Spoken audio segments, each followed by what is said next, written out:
rearranged it to my own domain. Yeah, I got what it takes, made lots of mistakes, taking shots, skipping breaks, feeling lost, feeling great, popping off, singing straight, never stopped, never changed. All the squad here to play, and I've got something to say, yeah. I work hard each and every day, I get lost in the words I say. I don't push pause, no, I push play. I won't stop till I make a change.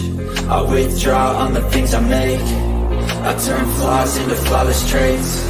I build tall, never capped in space. I won't stop till I hear him say, guys, welcome back. Welcome back. We're back. I'm on a whole new device, so bear with me as I get my bearings, okay? How's everybody this weekend? How's your weekend going? I hope it's going great. Ari, how are you doing? Welcome in. It's great to have you as a first-time guest. Well, thank you for having me. I know things kind of changed last second, so thank you. I was fighting a nap yesterday because after our live yesterday, I got super tired and I was fighting a nap. I was fighting for my life, but I'm all good now, so I should be good for a couple hours. Okay. All right. I understand. And Jay, how are you in your part of the world? And what's the weathering like? Uh, hey everyone, I'm all good for the most part. Working hard as usual, trying to rest and relax in the free time that I get. Weather is deceptive. It looks like it's going to be sunny and warm. When you step outside, it's freezing cold. So I'm Send here some of that over here. Like, when's it going to start? Send some of that over here. Okay, what's the temperature like? You're in where are you at, Ari? Central Texas, and it is, hold on, currently low to mid 90s right now. So it's pretty hot. Okay. We get to almost triple digits here, so that's Ooh, almost 100 degrees in the sun, baking, huh? Yep. Hey Colton, good to see you. Welcome in, you guys. Make sure you hit the like button. Thanks for coming. Good to see you. Hey baby doll, how are you?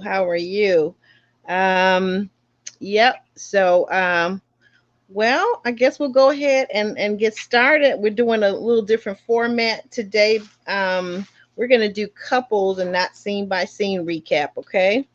So we'll get started, and our first couple is, of course, Josh and Shay. So, guys, what did you make this week of Josh and Shay?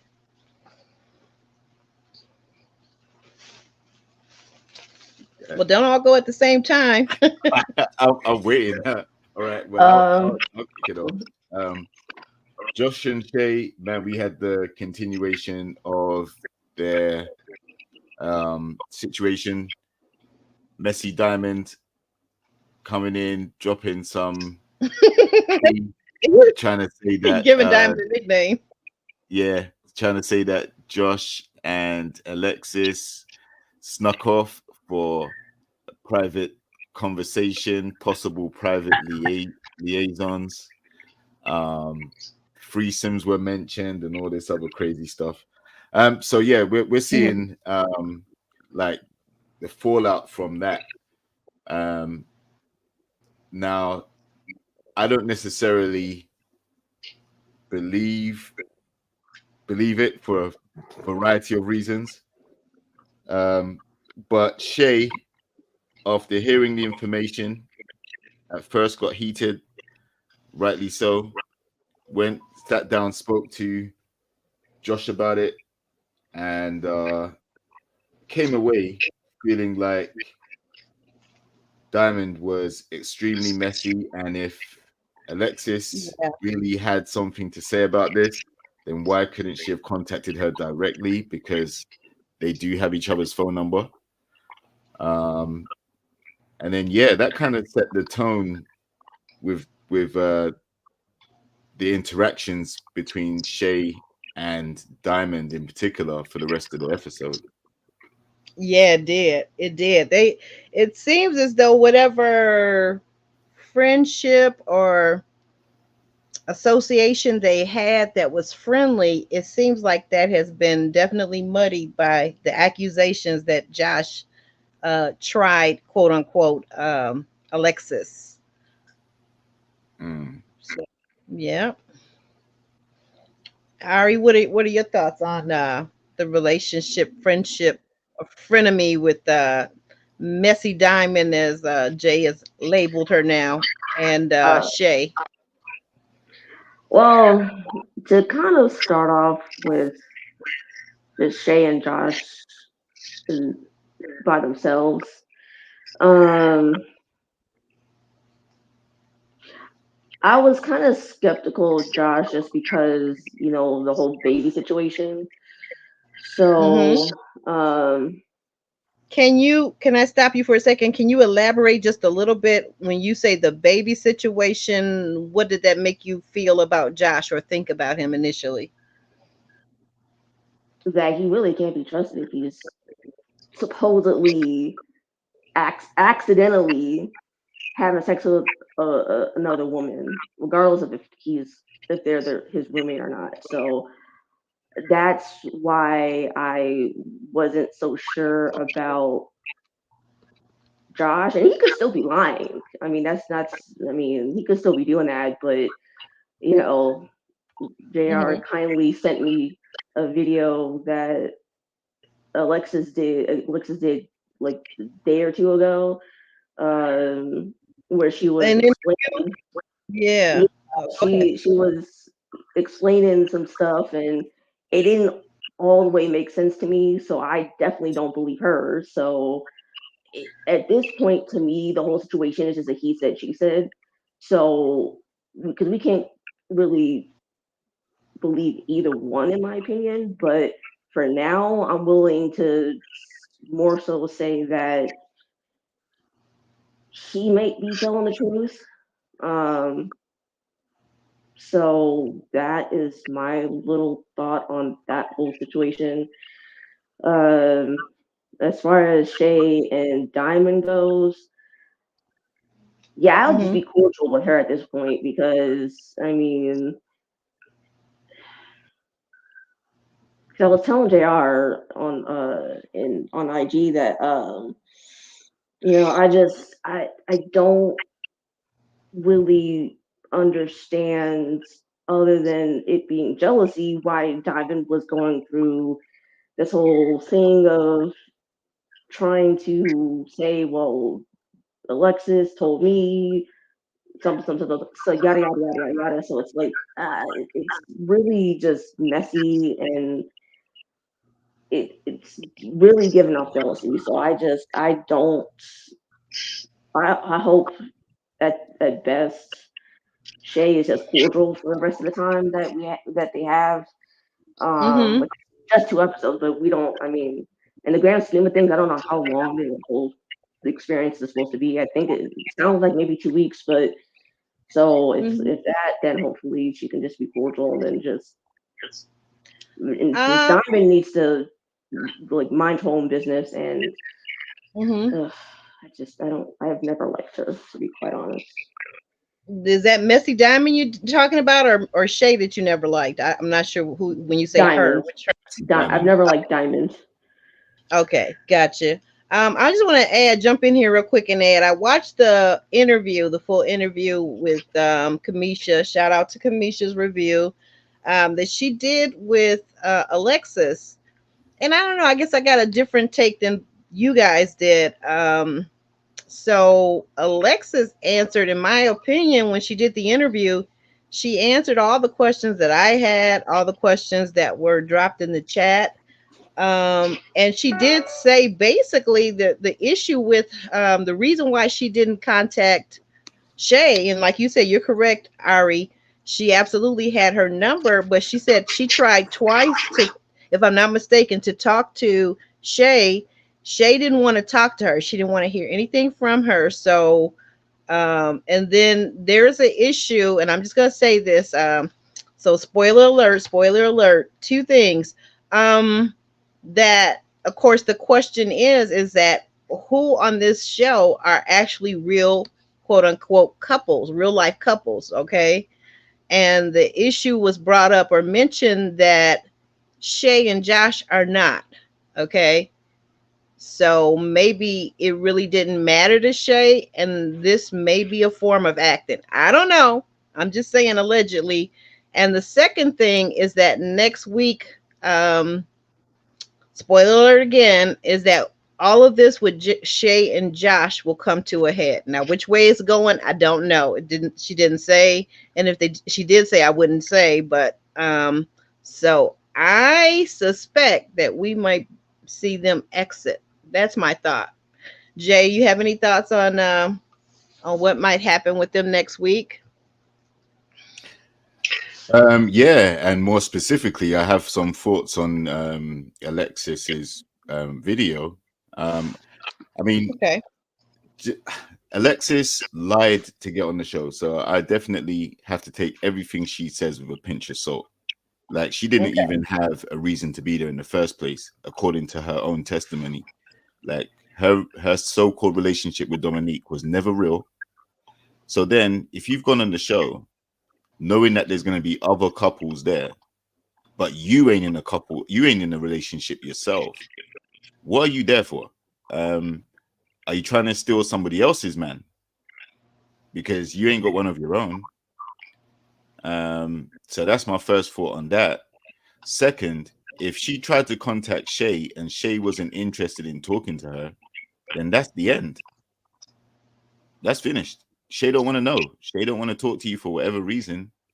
Okay. That's it. So for you to then go and tell Diamond, the messiest person in the show, and then Diamond's gonna go and, you know, hey, I hate to tell you this, but I spoke to Alexis. Yo, throwing stones and hiding her hands. You know, this is what Diamond does. She likes to out people's information, and then when it gets on top for her, then she can run off and, oh my God, they're turning against me. Everyone hates me. They don't like me. Come on, man. Could it be? Can I just jump in once again? Could it possibly be on Alexis' end that once she couldn't speak to Shay, like you said, for whatever reason, okay, that to clear her name, because we don't know and she doesn't know the integrity of this thing, is that at the end, generally speaking, you're going to have a tell-all, you're going to have maybe a so-called reunion, and very well production could have brought it up, because what she was saying on the interview is that while there are blind spots with the camera, the microphone still picks up things. So whatever would have happened outside that in the conversation, she wanted to clear her name, because he was the one, according to Alexis, that Josh was the one that propositioned her once they got outside, because she didn't know what he wanted, to talk about, according to her. And she said she turned him down, and that was that. And the other thing was, she was in their room. She was only in the room with Josh and Shay because Josh and Shay invited him. Because if you guys go back to the first episode, we all know the altercation that occurred between Dominique and Alexis, and she was very upset and her feathers were ruffled. And so they invited her in to kind of calm her down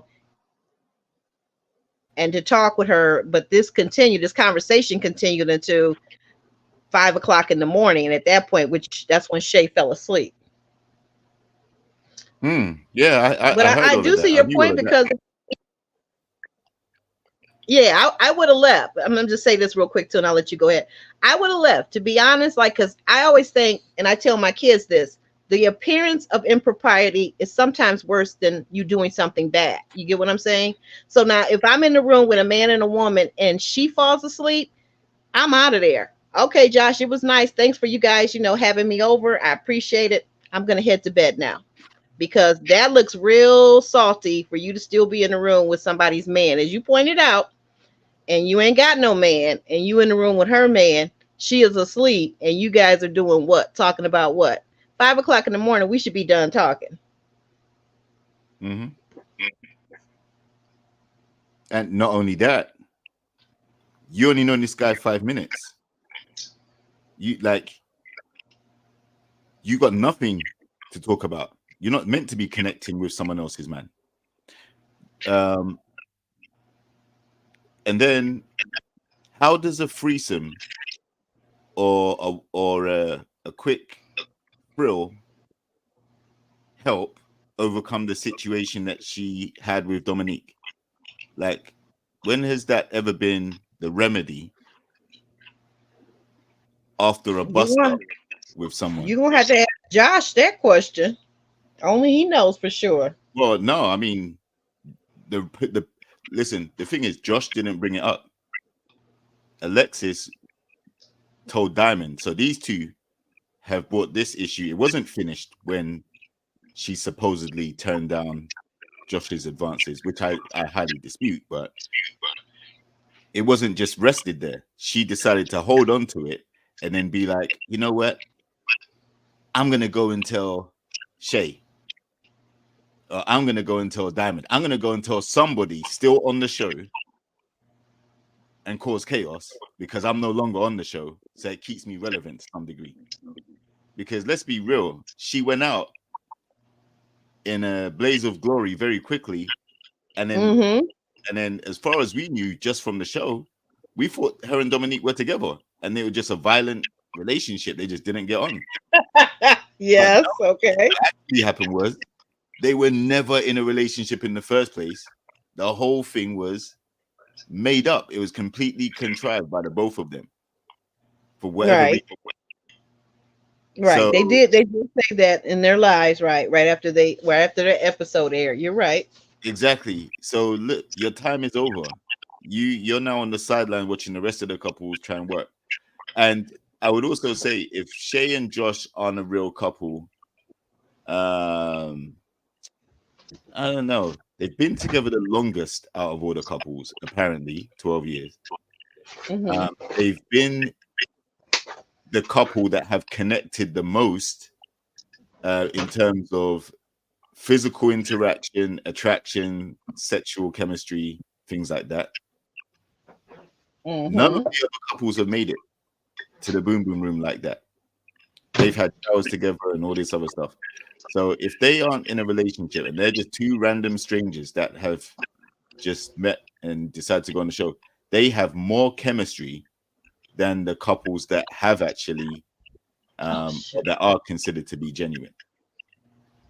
So I dispute. From what I've seen, I just feel like Alexis being messy, Diamond's being messy.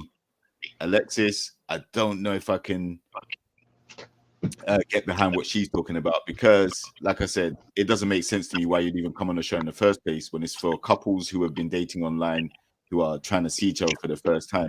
She was never in a relationship in the first place with Dominique. So I don't understand why she was even there. Whatever her motive was it, I don't know if it was money. I don't know if they get paid for this. I don't know if she has aspirations to grow her business or her brand or to get opportunities going forward. I'm not sure. But what we can say is she was not there to cultivate a relationship with Dominique, who she supposedly was in a relationship with. So I don't know what her motives are. And I until I get more clarity on what the hell she was doing in the first place and why she chose to tell Diamond that type of stuff, then and we can see, Aaron and Jody, they are the couple that look like they're not real, not Shay and Josh. Well, yeah, definitely. Yeah, we got an indicator. We've seen that from weeks now. I think you and I have both been saying, when is this couple going to get out of here? Because we know last week when Aaron kissed her, she said she didn't feel anything. So we're going to get in. They're coming up. We're going to get into them. But let me ask you this. Let's go here. Because you and I and Ari, we're on different ends as far as whether we believe Alexis or not. But let's go here. The house is definitely seems divided right now. A lot of people are getting upset about Diamond and Aaron kind of interfering or interjecting their thoughts, views, and opinions on other people's relationships.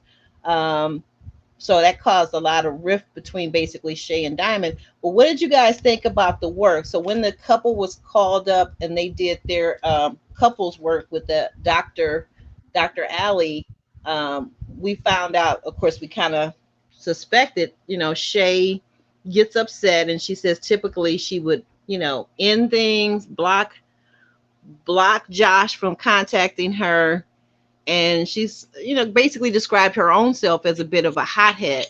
What did you guys think about the doctor's thoughts about that, how Shay accepted it? Ari, what do you think?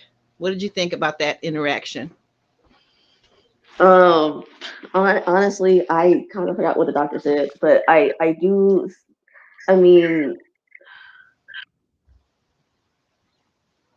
part of me is hoping that she doesn't actually fly off the handle like she says that she does or did.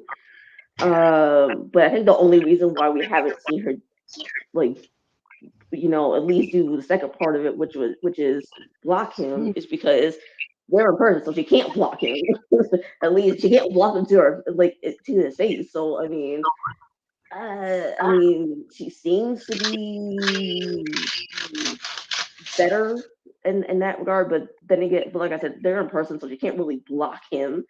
So I mean, I think the doctor, what I recall, the doctor was basically trying to help Shay to be present in her body, which is good advice, I think, for anybody, to notice how you're feeling. And all of us have certain things that happen when we get angry. For me, I get warm all over. The doctor said that her underarms start to itch. Shay said that her stomach starts to churn.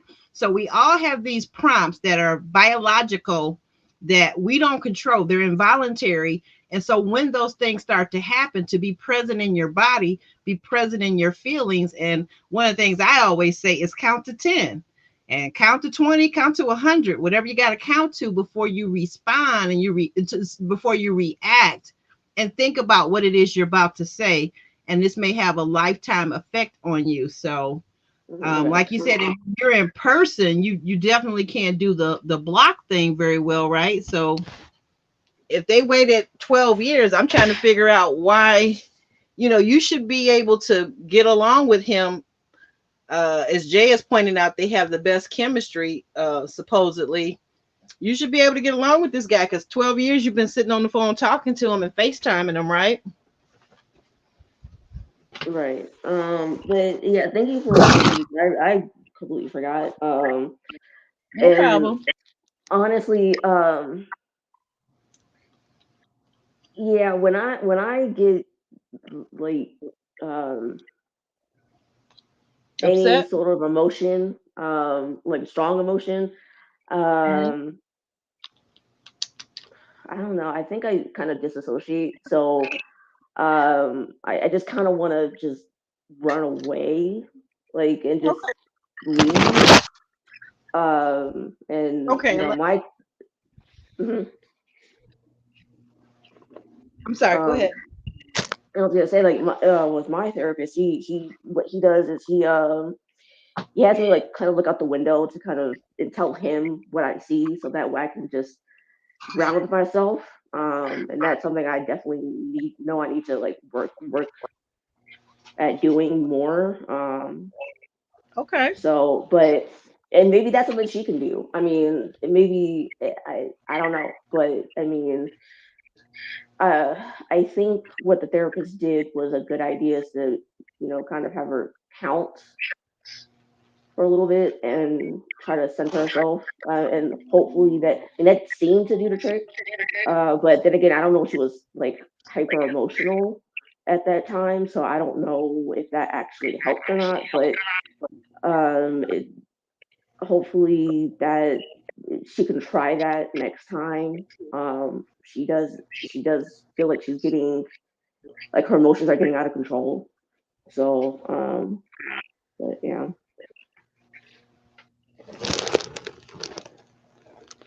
Okay. All right. And Jay, what about you? Would it any thoughts, or are you ready to move forward with the next couple?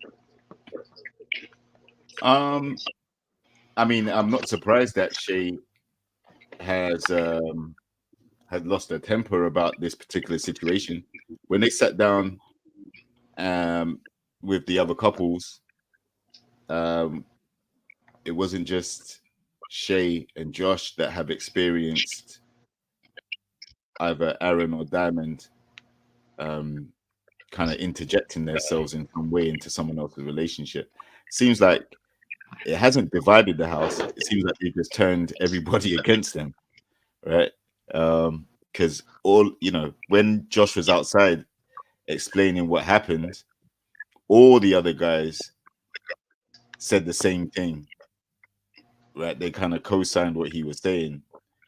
And then when Diamond and Aaron were in the hot seat themselves, the other couples were taking shots at them with their questions. So I think they've kind of alienated themselves from the group because they've nominated themselves as the elder stateswoman, supposedly the more mature because of their age, but they've done the most immature stuff by interfering in other people's relationships. It's one thing to have an opinion because that's where it started. Like you have an opinion on what you see from the other couples, that's cool. But then they've gone beyond that, and then you start trying to air out people's business and try and call people out unnecessarily when you've got your own relationships to think about. So, okay, question for both of you. Mm-hmm. Okay, so let's say you were Diamond in the situation with the Josh incident with Alexis, and Alexis tells you all this information. Mm-hmm. Would you feel bound to share it with Shay, or would you not? Well, this is for both you and Harry. Well, I was gonna try to wait to say this, but to get on Diamond and Aaron H. But I get she might feel a lot of empathy for others, and I won't say that she shouldn't feel that way. You should have empathy for others, but problem is, no one asked for her opinion. She stays giving her opinion anyway. So that's why she's always in messy situations, because she's giving her 2 cents on stuff, and no one asked for it. Mm-hmm. Yeah, I can definitely. Okay, so are you saying that you would not have?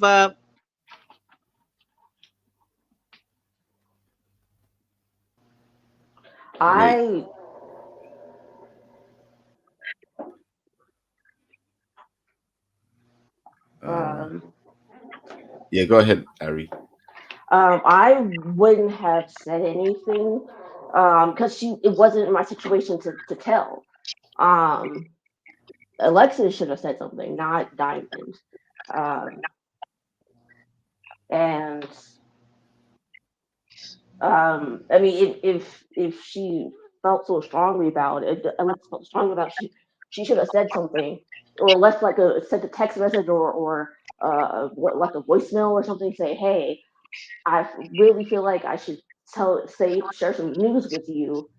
Can you please give me a call back? And if she still didn't want to, if she didn't want to respond back, then let it be. But Diamond should not be inserting herself into something that it really isn't her issue, because she's not in the situation.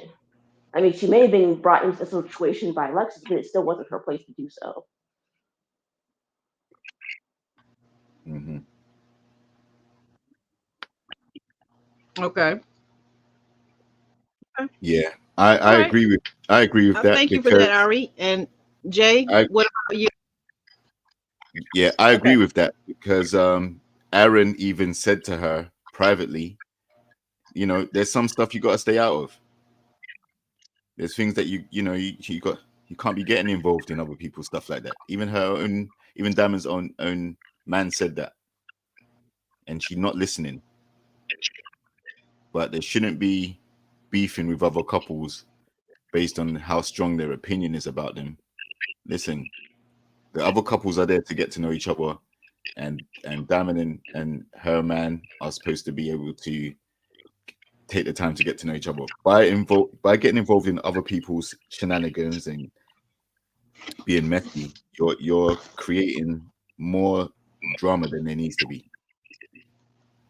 So Diamond in the situation, I think she could have said to Alexis, listen, if this happened, I'll tell Shay that you need to speak to her. Okay. I like that. Already, then let me see if I can speak to Shay and see, tell her that you have something to say. But not go and take what Alexis said, then come and ruffle feathers in the house, because now you've implicated yourself in the mess as well by being the message carrier for something that might not be true, might be exaggerated. And there may be ulterior motives behind why she's saying it. And you've just gone and kind of co-signed it. So no, she shouldn't have stuck herself into that situation. And okay.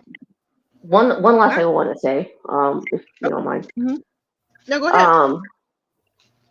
Both Aaron and Diamonds, they're gonna mess around and find out really badly if they keep doing this, because not everyone is going to respond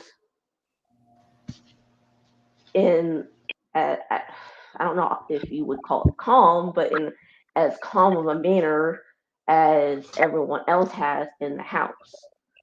Someone might get violent with them. Unfortunately, I don't want that to happen. I'm just saying it might end up happening because you don't know everyone's temperament. So to keep inserting yourself into someone's business unprovoked is going to end up causing someone to react really badly, unfortunately. So I would stop trying to interfere in everyone else's business if they don't want something to get out of hand. Okay. But that's my only thing with them. So that's where my last thing with at least that whole situation. So. And can I also just add, like Shay's reaction is probably no worse than what we would have seen if it was any of the other ladies in her situation. If Jody was in the situation, Jody would have gone nuts. Okay. We've seen how she can get. We've seen how Millie can get. We've even seen how Diamond can get.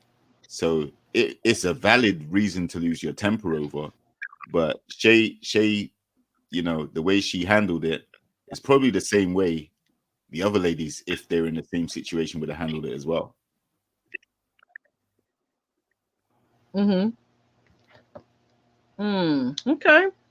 Okay, so still continuing on with Diamond and Aaron, let's look at the scene where we know that Diamond's daughter, Omari, came to visit. Omari was kind of concerned about her mother and what's going to happen with Aaron and what his true intentions were. But it kind of looked like after some conversation that Omari warmed up to Aaron, and Aaron let her know that he has 6 kids. He talked about his past marriages and why they failed. He seemed to be very open and transparent about those things, and how he felt about Diamond and why he wanted to marry her, because he's in love with her and he loves her. So JR, what did you make of that? I think there's a natural, healthy skepticism from Diamond's daughter, meeting this guy for the first time. You know, she doesn't know what his true motives are or anything. But during the conversation, it seemed to go well. And when Diamond left them alone to converse even more, you know, that gave them the opportunity to speak with her without Diamond there to influence any of the questions or anything, by being there. So yeah, it went well. It could have gone a lot worse. It could have ended up in a situation where where Erin and Irene, I think her name was, you know, it could have got heated like that. But no, I think it's only natural that Diamond's daughter will have a layer of protection about who her mom is dating and what are his intentions for her and all that stuff. And it turns out that Diamond has already met 3 of Erin's kids as well. 3 of the 6, Diamond's already met them somehow. Okay. Now, I don't know how that's possible. I saw this on the OWN exclusive, but I'm not sure how that's possible because this is the first time they're meant to be meeting on the show, right? So I think they've had video chats or voice calls while they were there. That's the only thing I can think of that makes sense. But so yeah, this is a blended family situation, and it's always important to see how the children get along with their prospective partner. And if they like them, then it goes a long way into helping your relationship progress. So interaction. Okay. And then also on Diamond and Erin, at some point, Shay again, go back to Shay. Shay was upset. I think they had did the exercise with Taronda, the host of the Never Ever Met. And after there was some going back and forth, if you guys recall, between Shay and Diamond, where Shay basically took out her resentment and her anger about the whole situation and what Diamond alleged that Josh supposedly did. And it got to the point where she was firing some pretty nasty, demeaning words and phrases at Diamond. And Taronda said, hey, look, no, we're not here to demean one another. We're simply supposed to be just sharing our thoughts without demeaning, put downs, and name calling. And after that, and the session ended, we see Shay walking in the house, and she is talking about them being old and they're weird and they, I don't F with them and all kinds of explicatives. And the weird thing was, it looked like Erin at one point looked like he was kind of following her and kind of taunting her. Did you guys notice that, or what was your take on that scene? Okay, so see, I asked JR this yesterday because I at some point I did think that he was following her, but I didn't think he was started. Supposedly he was following her the entire time. I didn't think so, but JR thinks differently. So I mean, I do think at some point he was following her. I mean, I don't know. Maybe I'm just hoping for the best on that, because that was, like I said, they need to stop, because one day someone's gonna not be as calm, cool, and collected as everyone else in the house seems to be about them meddling and everything. So, and they might end up getting hurt. I'm not saying I want that to happen, obviously. I just don't think it's gonna end well if they keep doing this, and then someone does something that is worse off than everyone else. So, I don't know. Yeah. I guess you're right. I mean, like, I just thought that was one of those things where my personal thought was, it did seem like at a certain point that Erin was following her, because and she was talking, to be fair, she was talking about him and Diamond, both of them, and she basically said, this about him, this about her. But my thing is, you already see that she's upset. You have the background, the backdrop of this story. Why, as a grown man or grown person, period, of any gender, why don't you just leave her alone? because by following her, taunting her, and saying more to her, it is only getting her more upset. And she basically said, she said, stop it. Stop following me. And to your point, Ari, yeah, that could get some people into a whole lot of trouble. That could get some people into a whole lot of trouble. But Well, mhm. he was following her. Listen, Aaron H likes a fight. He likes a tussle. All right. With women. Yeah. He likes to tussle. That's who. Those are the only people he's been tussling with. Like, if when the women are going off on him, then he's gonna stand there and tussle back. Okay. And if he didn't like defend Diamond and himself in that situation, then Diamond probably would have asked him to anyway, because just like when she instigated the other mess that they got into, she was like, "You didn't protect me. Where were you? You didn't speak up for me. This, that, the other." So I think he was just trying to make sure that A, she saw him defending her or defending them, and then B, like I said, he likes to tussle, so he went after Shay. I was thinking, why are you going after her? Because she's nothing to do with you.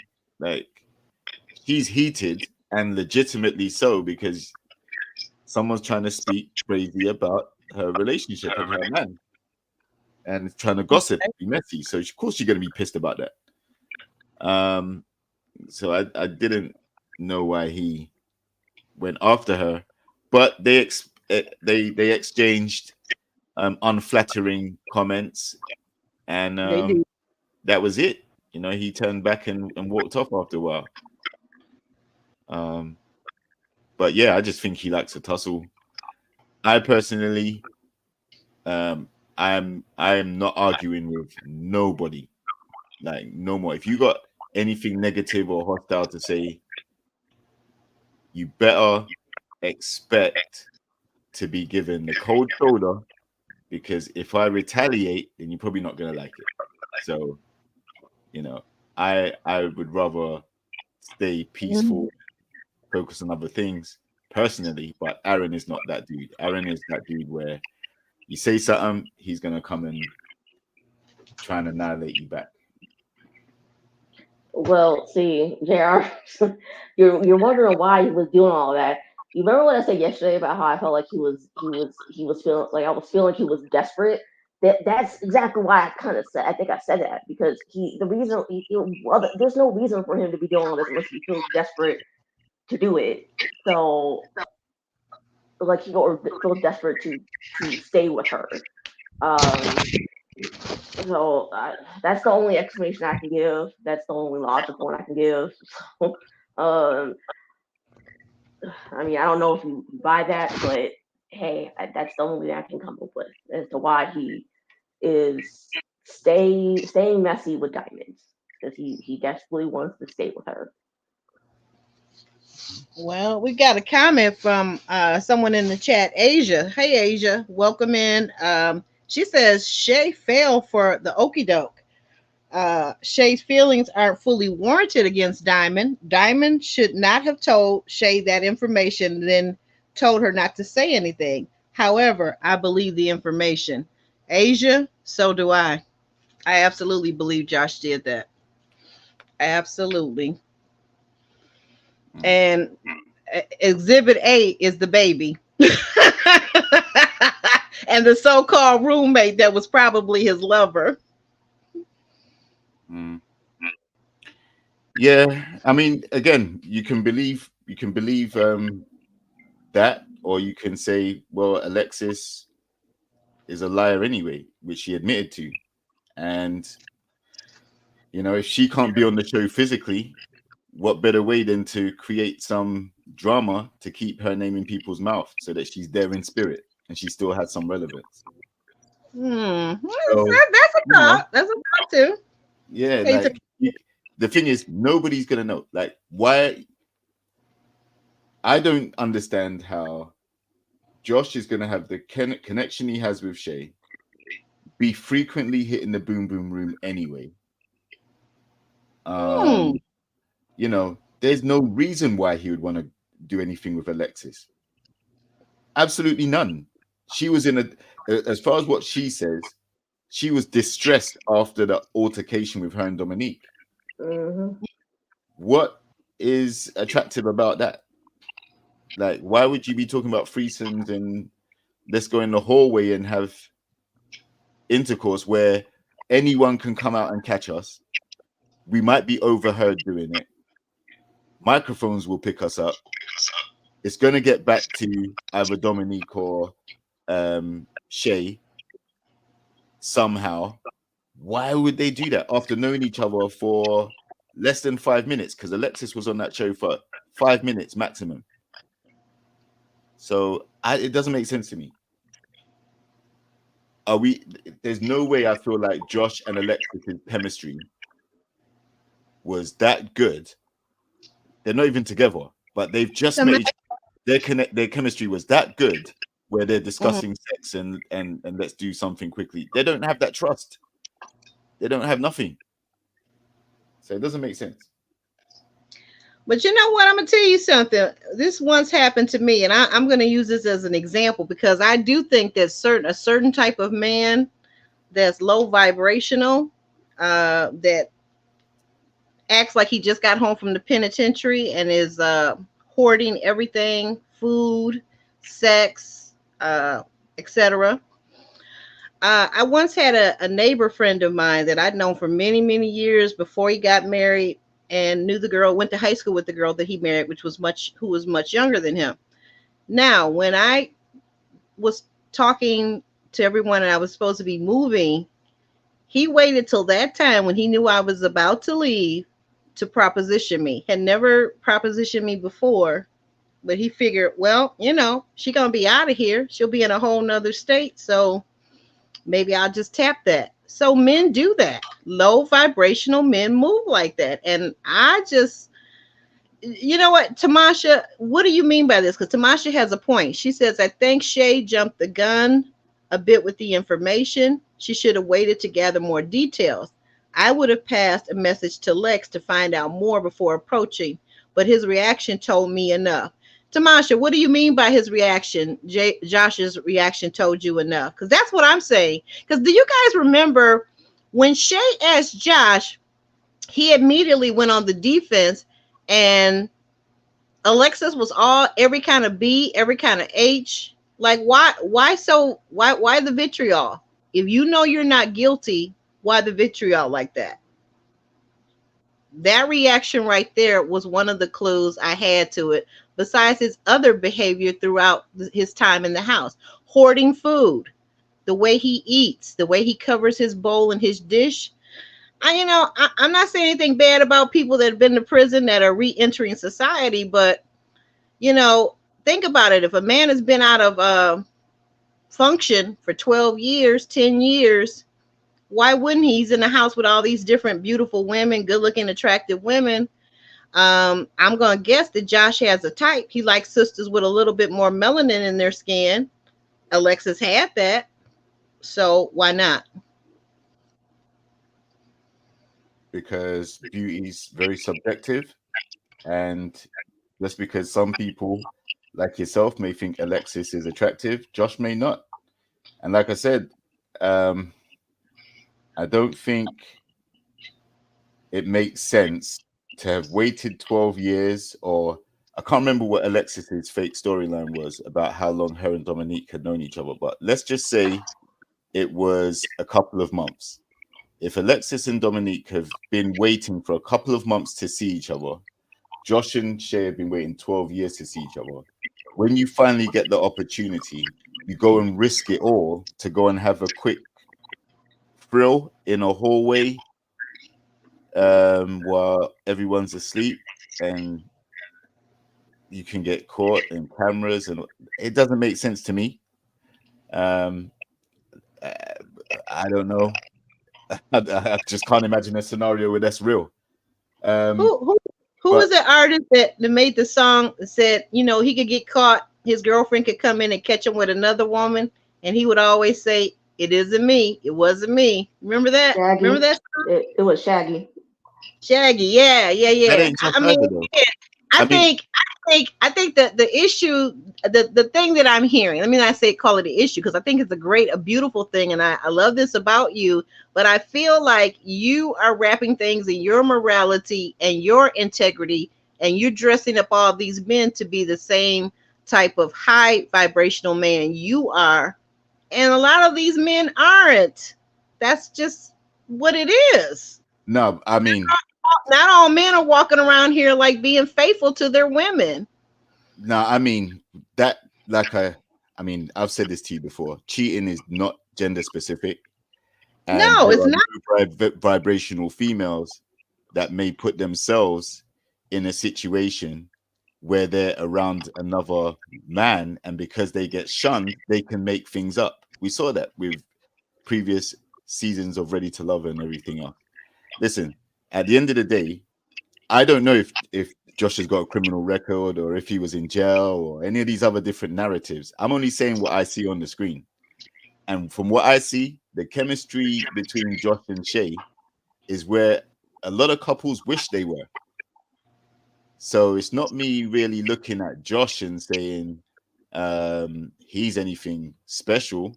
No, I'm saying his connection with Shay, I don't understand why he would jeopardize that for Alexis's fake self, who had no business being there. And maybe she wants to create a narrative to still keep some relevance because she kind of went home in shame. Right. I see what you're saying on that. The whole debacle, that the whole incident that went off between her and Dominique didn't make sense because they weren't together in the first place. So what have they got to be jealous over? Then it turns physical. Now she's home for a few weeks, sitting back, waiting for the other couples to come off the show. What better way to stay relevant than to create some type of drama?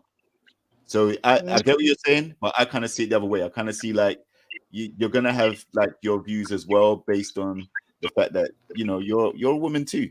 So you may be giving Alexis more grace and Diamond more grace than is necessary. They're both messy for doing what they did. If you need to get some information out, you would say to Shay, any reasonable person who didn't want to create drama would say, Shay, listen, Alexis she's been trying to contact you about something. I think you need to reach out to her because she got something she needs to tell you. That was it. That's what you needed to do. I agree with you. I absolutely agree. But then if Alexis is saying that she tried twice, 2-3 times to contact Shay, and Shay doesn't want to speak to her, you can't make somebody speak to you. Although Ari, you gave a great suggestion though, that if she hadn't been blocked from her phone by a certain point, perhaps a voice message text would have been a good thing to send to her and ask her to call and give her a little inkling of what it was about. And if she didn't respond, maybe, I don't know. It gets complicated. It actually gets complicated. I'm sorry, guys. It just does. Life is messy. Yeah, but she's not interested. Shay said Alexis had her phone number. On the episode, Shay said, Alexis has got my number. If she needed to talk to me about something, she's got the number. And I think she's released subsequent messages, Instagram messages and things like that, talking about the situation. She says there's no reason why Alexis couldn't have contacted her if it was that pressing, right? But the fact of the matter is rather than do it that way or get the hint, if someone doesn't respond to you or they don't want to answer the phone to you, guess what? They're not interested in what you got to say. And that's perfectly fine too. So now you have to go away with whatever you were trying to tell the person and bury it. Move on with your life. You're not on the show no more. Nothing to do with you. I got a couple things that the chat is going crazy. I love it. You guys keep it up. I got a couple things. Okay, because we went to Diamond and Aaron, but we kind of came back to Shay and Josh. Something that Josh said. Josh said if he wanted to F Alexis, he could have, and Shay would have known nothing about it. Again, very telling. Like, what man says that to his woman? Okay, you holding yourself up that you are being monogamous, and you tell your woman, yeah, the woman that was here last week that was only here for a couple of nights or one night or whatever, I could have did it with her and you would have never known. And this is what you throw up in your woman's face. Does that sound like somebody that's not going to take advantage of an opportunity if he sees one? Yeah, I think he would, if he wanted to do it with Alexis and felt she was easy enough to do it, then and he was as low vibrational as you say he is, then he would have done it. She's easy picking. She ain't got no man there. She's probably looking for someone there. So that's the way he thought, and he assumed that, right? And that's what I'm saying. Right. He picked up on that her and Dominique were not a match for whatever reason, whether, like you said, they came there under false pretenses. It was very clear to everybody that Dominique, just how we look at what's her name? Jody, and how we see that she clearly doesn't want Aaron. It's the same way we could have said about Dominique and Alexis. Dominique clearly didn't want Alexis. He clearly wasn't attracted to her for whatever reason. But because a man is not one, hold on. But just because one man is not attracted to me, let's say I'm Alexis in the moment. Just because one man isn't attracted to me doesn't mean that bad mouth Josh, who's struggling with some dental issues, doesn't mean that I'm attracted to him. He's a little guy. He's not my type. And not only that, the situation that I am, I have more pride in myself and more self-esteem to, like you said, to be screwing out in the hallway like an animal. Like, no. Well, listen, if Dominique wasn't attracted to her and that was meant to be her match, then it's home time. That's what we're saying about Jody and Aaron too. If one person's not attracted, you go home. You're not supposed to be going up in other people's bedroom and trying to have conversations till 5 a.m. You find your own bed, you go sleep, you wake up, you pack your bags the next day, and you go home. You stay in there. Yeah. It's not, you're not supposed to be trying to be attractive to other men there. Absolutely. I agree. Doesn't find you attractive. Your match had an argument and a fight with you. He got sent home, and as a result, you got to go home. You're not supposed to be there trying to mingle with the other guys. Absolutely agree. Absolutely agree with you. Ari, you got anything you want to throw in about Diamond and Aaron, or this whole debacle with Shay and Josh yet still? Because we seem to keep coming back to that. That's a real big issue. No, I think I said my piece. I'm just listening to you two spar. So I'm here for it. Okay, Ari. Hey, all right. Well, next up we've got Greg and Millie and Greg, guys. So let's kind of talk about it. Like, was I the only one this week that was like blown away by how quickly and without really seeing the evidence of why or what for? Maybe it was, okay, so last week, maybe it was working with the therapist, Dr. Alley, worked with both of them about their past traumas, their SA that they both experienced at different levels. Maybe that was what did it. But, you know, this week we noticed that Millie was a lot softer. She was a lot more amenable to what Greg wanted to do to get to the boom boom room. We finally got Shay and Josh out of there. So why not? What are your thoughts, Ari? Trying to remember what I said yesterday. It seems like she's like you said, softer. She did kind of try to go in on Chris during the whole activity, if you want to call it that. Oh yeah. So there's that. He really tricked her, I think. Chris does. Yeah. We all have that one person, or at least one person that triggers us to no end. But and Chris is that person for her. But they all need therapy or to listen to or have someone to talk to, even if it's not a therapist themselves, like therapist itself, that will give them constructive feedback on whatever it is that they need to talk about or get through. But it seemed, and I believe I said this yesterday, that Chris and Millie seem to need it the most, based on how they've been acting and talking. Yeah, I'll even throw Joanna in there too. But it seems like those two for sure need it. Okay.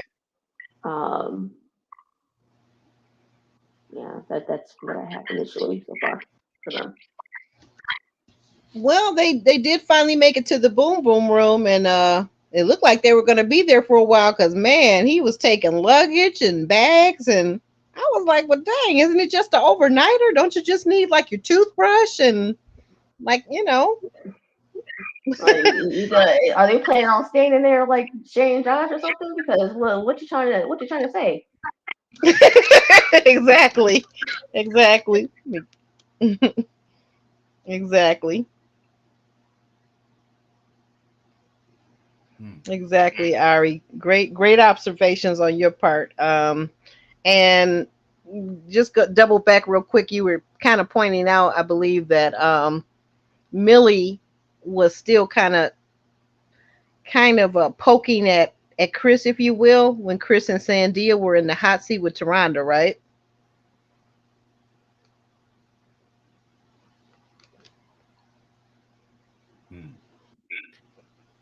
Sorry, I So I went to the guess. kitchen for a second. Sorry. Yes, I did say that. Yeah. Okay. Yeah. I was gonna say, did you want to elaborate at all on that? And then if not, we'll move on to Jay.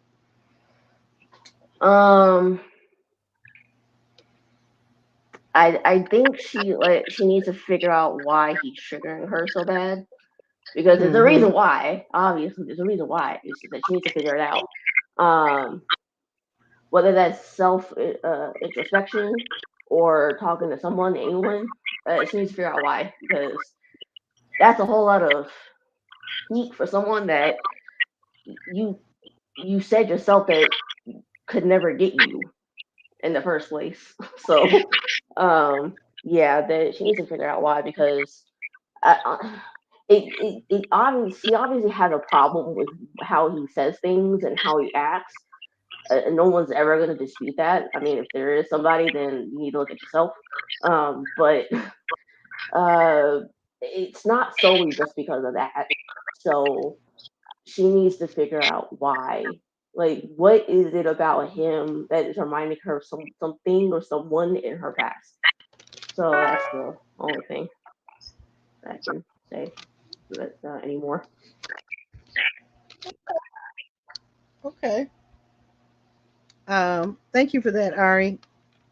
Jr. What are your thoughts? What are your thoughts about Millie and Greg, and what do you think made Millie so much softer and sweeter and more feminine this week?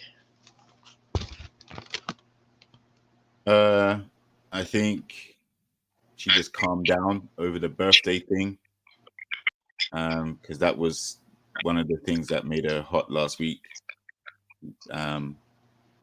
They made light of it this week, made a little joke about it. So I also think they may have connected more after the therapist had done her work with them. And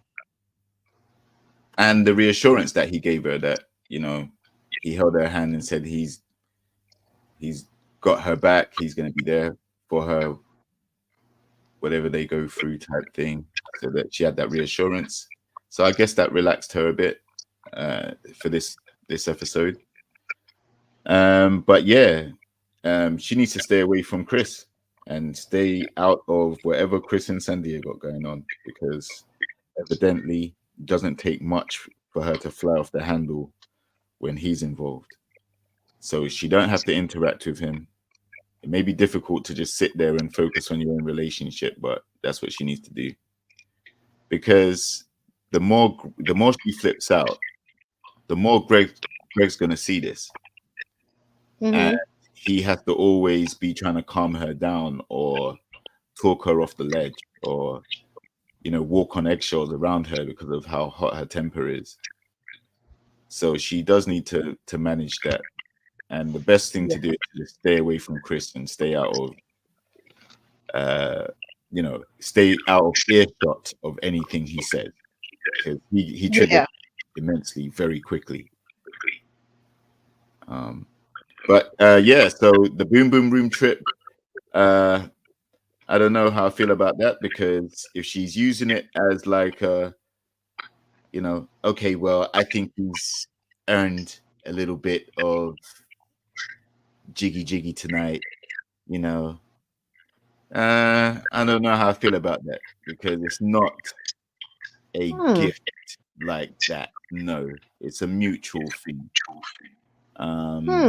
Both parties have wants and needs, and it's not just emotional and mental and all these other things. There's a sexual component to your relationship as well.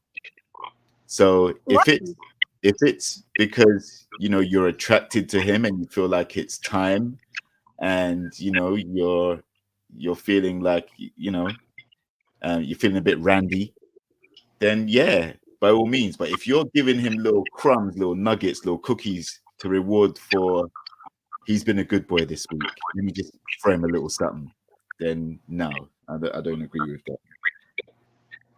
So you're kind of concerned about, if I understand you correctly, and correct me if I'm wrong, you're saying you kind of are concerned about Millie's true motives with Greg? Just the intimacy part. What is the motive for giving him the Boom Boom Room treatment? It may not actually lead to intercourse. As we know, Aaron and Diamond use it just to eat feet, right? But yeah, that's what I told you. Stop putting the image back in my head. I told you this yesterday, and you keep doing it. But it depends. Like I said, if you're just rewarding him for good behavior and you're just gonna break him off a little something, then nah, it's not. I don't like that approach. As a guy, I'm not one of these guys that special occasions I might be lucky to get something, or if I've been a good boy. Millie, do you think? I wanted to just, excuse me. Do you think that Millie is teasing Greg? In your opinion, JR, could she be actually teasing him like a sexual? I just think she's, she obviously knows. Like, one of the things that she's been worried about is he needs to romance her mind. He needs to make love to her mind first before he can make love to the physical. That's she did say that. That's why she's been withholding that level of intimacy, right? Okay, yeah. So if he has managed to make love to her mind from what we saw last week, and the walls naturally came down, then that's fine. But like I said, you're just trying to break him off little crumbs. Oh, let me just give him a little something to keep him satiated for now. No, I don't agree with that. You don't want to be. You don't think a man should be on the layaway plan? Is that what you're saying? Nope. Not with intimacy. No. Do you guys have layaways over there in the UK? No, we don't. It's not like it is over there. I'll tell you that. You know what a layaway is? It's like when you get a big ticket item or something nice, and you can't afford the $200 or $500 or $1,000, so you put $10 down on it. You park towards it until you buy it. Yeah. Yes. So maybe she put him on layaway. Yeah. Well, no. If you put some guys on layaway, they're gonna stay away. So be careful with it. Drip feeding intimacy, and kind of having a carrot and stick approach. That's not gonna work in the long run. Let's get used to not having and just function, knowing that it's not a part of the relationship. Okay. But I'm happy that it seems to be back on track for them, because as I've said, I had higher hopes for them initially. So, good to see that they've managed to get over their little blip, their little rough patch, and now they seem back on the same page. Okay, yeah, and they looked like they were smiling, and I actually saw Millie laying a juicy one on Greg's lips that the morning after. Greg was quite gentlemanly about not really saying whether or not they had actually had the full hot and heavy time. He kept it very gentlemanly, but he just said, "We'll just leave it at that. We were close." So I like that. I thought that was very gentlemanly. What was your take on it, Ari?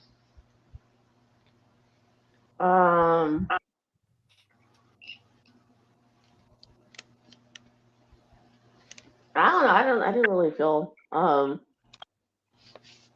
guess any really way about the whole boom boom boom thing. I mean, JR brings up a good point about that. I mean, I didn't think of it like that, so I just I guess maybe I was kind of surprised they took a little longer to get there, but I'm kind of glad they did though, because because she seems to still struggle a lot with her essay. So I'm glad that they took their time to get there. But that's really all I have. I can't really give much to that part. Okay. Well, I would just say the plan to get Shay and Josh out the boom boom room worked. So if Billy and Greg got to spend some time in there, it's only right that all the couples should get to experience it once they reach that level of understanding and compatibility with each other. Like, it's not a room where only one couple should be dominating it. It should be available so that if Millie and Greg, they feel like they're ready, then they should be able to hit there too. I don't understand why he brought all of his luggage there, unless there's some toys in there. I thought it was her stuff though. I thought he was rolling some of her stuff. I think even a purse or bag or something. But who knows? Now I think about it, maybe she had some outfits that she wanted to try on for him. When you think about it, or some wigs, costumes. She needs that many things. Like, just take one.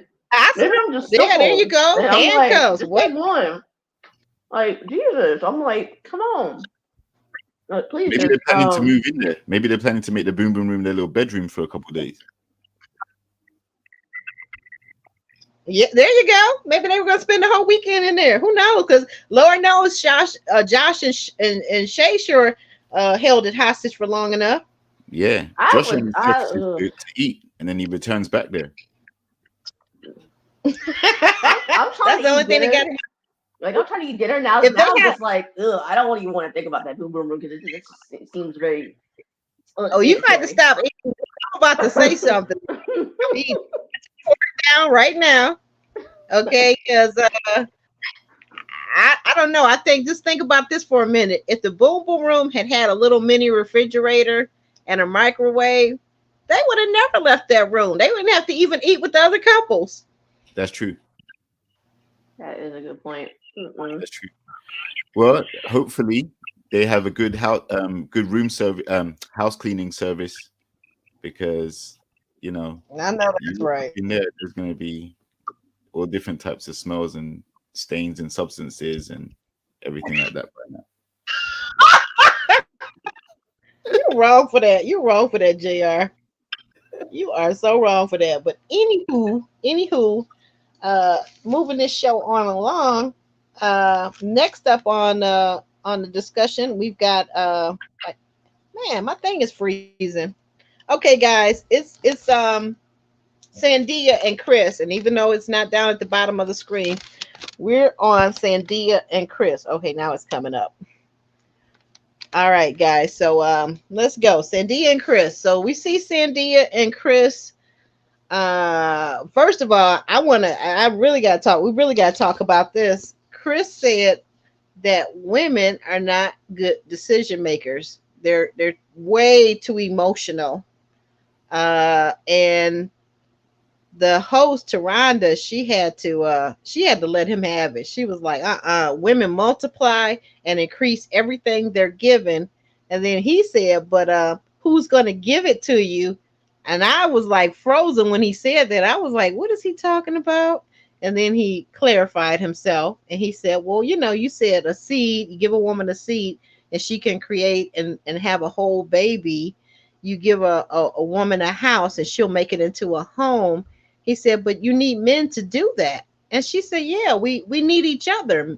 Women definitely need men and men need women. It's a collaborative. I thought everybody understood that. So what did you guys think of that scene?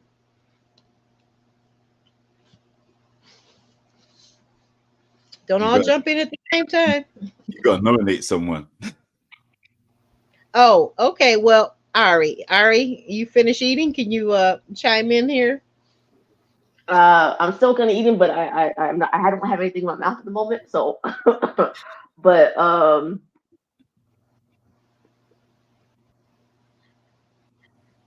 one hand, I'm glad that she said something because Chris kind of needs to be put in his place. But he, on the other hand, I don't like it either because um, it's just at the point in where he is in life, he's not going to really receive that because he doesn't want to change. Because I said this yesterday that he is reminding me of Eris from Married at First Sight.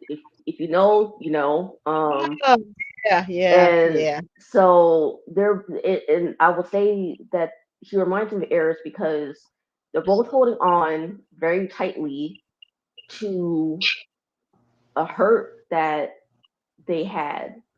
I don't know how long ago this 8-year relationship was, Yeah, but we didn't get that. either Right. way, they're both he is still holding on to this hurt supposedly that is just this one hurt that he had uh Yeah. for dear life, and he's holding it against every other person that came after her.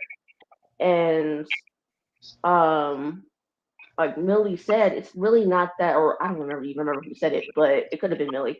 Um, but whoever said it, it's not fair to Sandia to make her pay for something that happened in your past. And honestly, I don't even think it's really just about that 8-year relationship. I think it's Right. that plus something that happened in his childhood, to be quite honest. Yeah. It's And more. I agree. so I just don't really think he's, like I said, he's in the space to receive what Taronja said because he doesn't want to change. Um and so I think it's just gonna fall on deaf ears and it's not really gonna change anything. So on the one hand, I'm kind of glad she said something, but on the other hand, I know that it's not really gonna work, at least at the moment. So it is But what it what is, about I guess. Yeah, well, what about Sandia? How do you think that affects Sandia? And do you think Sandia, who says she's so patient, she seems like she's willing to just be on the struggle love bus with him forever? I mean, and my thing is 8 years. So you were with a woman for 8 years. You guys weren't engaged, married, 8 years. Like, where do they do that at? 8 years and no ring, no marriage. And you both got kids. That's craziness. I'm glad that lady walked out on him. She should have. You're not serious, and that's one of the things that he said during his their talk with Dr. Ali. He said he's not serious, and I'm like, okay, so why are we even here then? If you're not serious, why are we here? You just looking for more pootie tang? You can get that anywhere. Well, see, and this is, yes, you can get it anywhere, but with Sandia, he's He's got he hate. with he's gonna get it consistently because at least Oh he's gonna put out, or me. I don't know if put out is the right. Sorry, I shouldn't have said that. I'll take that back. no, I She maybe will at least, hot and heavy time with him. yeah, because he knows that he can at least get the hot and heavy time with her whenever he wants, and he doesn't have to go out and look for it. And so, um, that I think that's the only reason why he's even entertaining a situationship with her, because he said that it's not a relationship. So I'll call it what it is, a situationship. And Sandia is in the freaking sunken place at this point because her self esteem and her self worth is in the pits of hell. To pardon my French, but it is. It's That's in the pits fine. of hell. So she, until she figures out why she's entertaining him. I mean, other than the fact that they're both Haitian, That seems why he's entertaining. I guess there has to be some he's other Haitian, reason. I'm Haitian. That's so There, monolithic. I can't. well, the only reason why I say it, other than that, is because she seems to have seen him, or seen how he acts somewhere else in her life. So, uh, I mean, it can't just be that they're both Haitian. I refuse to believe that. Um, but I mean, like I said, she's in the sunken place, and until she decides to want to get out of it, she's gonna be a lost cause. And I have lost hope with her from the very first episode, unfortunately. So that's my piece for now. Yeah, she doesn't. I think people are starting to say it and have been saying it for a few weeks now. Everybody has tried to mention to her, like Diamond. I know we talk about. Jr. says messy Diamond, but Diamond has pointed out certain things about Chris and Jody in the house, and how he's always like big up in her, like more than his woman, like she's my favorite person in the house, and all this type of talk, while your woman is sitting right there. Why aren't you saying that your woman is your favorite person in the house? Like, where are her roses, where are her compliments? But yet he thinks that because Sandia says she's patient, that she's going to be there waiting for him with open arms. Well, I got news for you, Ari. What do you think about this? Those two don't even live in the same city. So I don't know how regular the hot and heavy time is even going to be. They don't live in the same city. True. Uh, but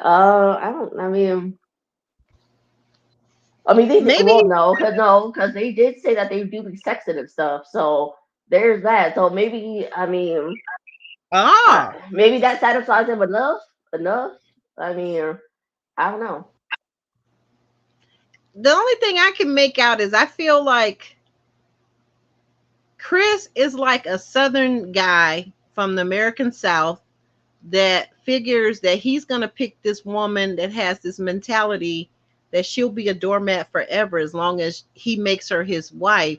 So I think he's like picking her, and in his head, like it's just like he said the first night when he was there, when he was talking to the guys. He doesn't belong to anybody. He does what he wants. He gets a lot of women. He gets a lot of hot and heavy time, according to him, even though I don't see it for him, but okay, knock yourself out. He I think he wants her like she's the backup. She's the wifey that has kept herself, doesn't have a high body count that men like to talk about sometimes, certain men. Um, and he sees her, she's Haitian, she's Christian, she's good, she's kind, she's passionate, but yet she's never gonna leave him no matter how he treats her, because she's already showing that right now. Like, he doesn't even treat her well. So I don't know. I don't get it. I don't get it for Sandia, but nobody can want more for Sandia than Sandia wants for herself. And if she don't see nothing in the cards for herself that is of high quality and value and integrity, and that is romantic and passionate about her, if she doesn't mind that, who am I to say? That's what I mean. She's in the sunken place. That's exactly what I Yeah, mean. yeah, exactly. Absolutely. Sunken place for sure. Get out. Get out. Get out the sunken place. And yeah, right, Elsie. He's going to string you along for 8 years. He's already 34, so maybe he'll get married by the time he's 42, 50, 60. I don't know. Who knows? I don't know. I don't see anything charming about Chris at all. Jay, what are your thoughts? I think Chris is in danger of saying something that's going to lose his relationship with Cynthia. Like, he says a lot of things in front of her as if she's not there, and he's just talking to his homeboys, bragging about stuff that, you know, a lot of the guys, they're not really talking about that stuff. They don't talk about how many women they can get and whether they're out in the club and everything. He's brazenly doing that. And as you mentioned already, he's praised Jodie for whatever reason he did that. You know, he sees like a shared personality type with Jodie.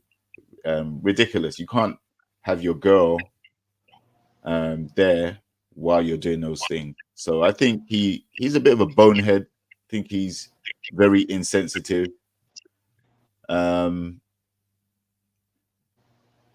Yeah, you know, the other thing is, I don't think he's gonna really care if he does lose Sandia. I don't see that he's as invested in their relationship as she is. I think even though they may have the Haitian cultural background in common, I think he may just be attracted to, like you said, her more quote unquote femininity, softer spoken, homebody, wife material type personality. But I don't think he's used to dealing with or dating that type of person. And as such, that may be why his relationship of 8 years didn't work. He probably went with the type of girl that would get that out of him, would make him want to propose or push it to that level. Okay. So I think Chris the bonehead, no doubt about it. Very bonehead. That's Sandia, funny. I think Sandia likes him a lot more than how he portrays to like her. I think she sees him as, and this is something I think she may be dealing with.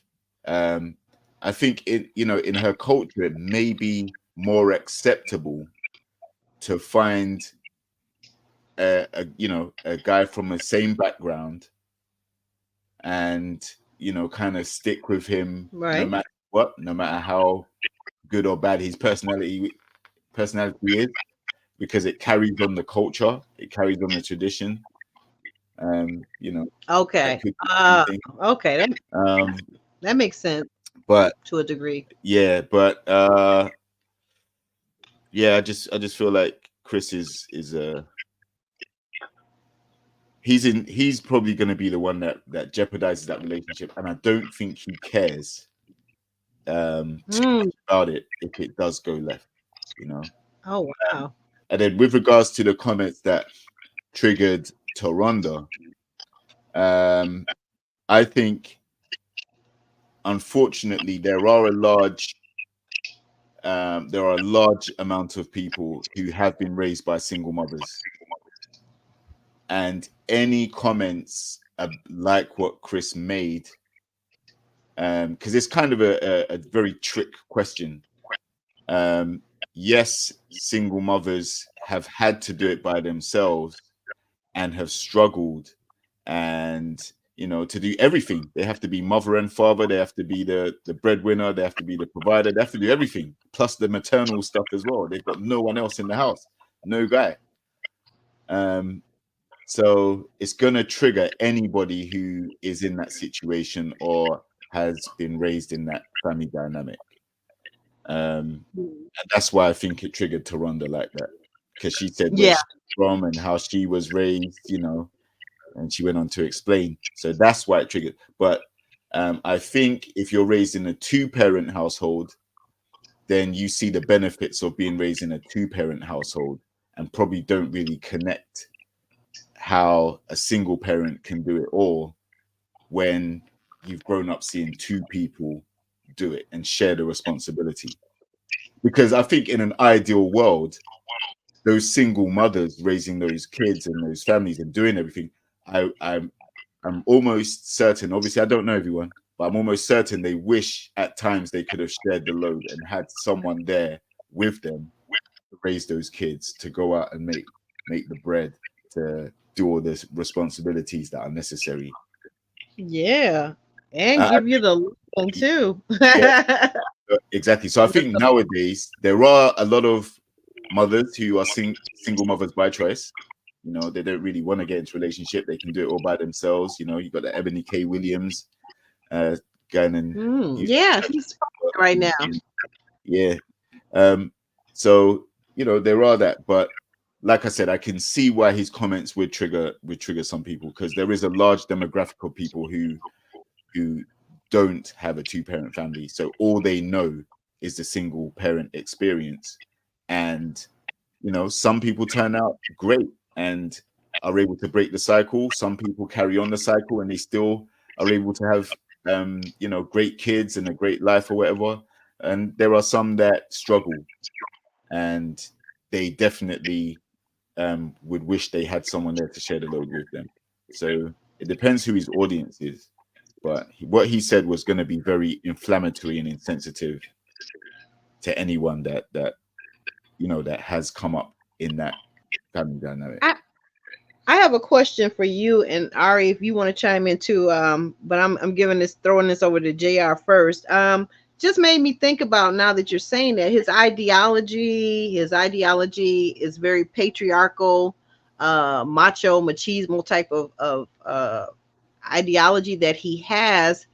It goes back to, what was it, last week, 2 weeks ago, when his friend Benz was in the house and Benz was putting forth that same ideology. And that's why I said back then, I said, you know, birds of a feather flock together. If I meet your best friend and your best friend's a total jackass, I don't know if I'm going to start looking at you sideways. Yeah, you can definitely apply that logic. I mean, you can look at all of their friends and kind of say that. But his friend, he tried to differentiate between him and his friend by saying, "Look, I'm the relationship guy. Benz is the guy that doesn't, you know, one night stands and he wants to be in the club and he wants to do it." He's trying to separate himself. Really, their mindset isn't totally opposite. You know, it's quite close. It's just that Chris is more willing to try a relationship. That's the only difference. And even if he does try a relationship, he's already said he doesn't trust women. And he also, this is what I found to be the most inflammatory thing that he said, actually. He said that why should he invest as much feelings or the effort in a relationship which might not work? He's not convinced that he's going to work yet. Right? He said that with Sandia right next to him. That, to me, I was like, what are you doing, bro? Like, there's something wrong with you. Because you've been investing the time and effort in your relationship to get to this point where you're now meeting each other. Like, so, you know, like, for you to make that statement in front of Sandia, I thought that was very stupid. He gives me the impression that he's very self-centered, and I would say he's also very blind to what he has in front of him. Sandia is a catch. It's not often you meet a lady with the demeanor that Sandia has. You know, like she's not gonna wow you with all the fake eyelashes and all the nails and all this other stuff. She seems to be a relatively naturally beautiful, just naturally beautiful, attractive lady. And Chris is gonna blow it because he's probably been around too much of them more fake aesthetic type ladies, and he's overlooking the gem that he has right in front of him. So I Right feel in front like of he's very insensitive, and he'll lose that opportunity if he doesn't fix up. And I don't think he's going to fix up either. I think that this is how he is, and he's not going to change. I think so too. I think so too. And I think I'm gonna go as far like back in the chat. I don't know who said it, but they pointed out that this idea of like a Aries, and maybe it was you, Ari, that said about Aries from Married at First Sight. Some of these types of people, they will. I think some of these men, it just reminds me of like dating a widower guy.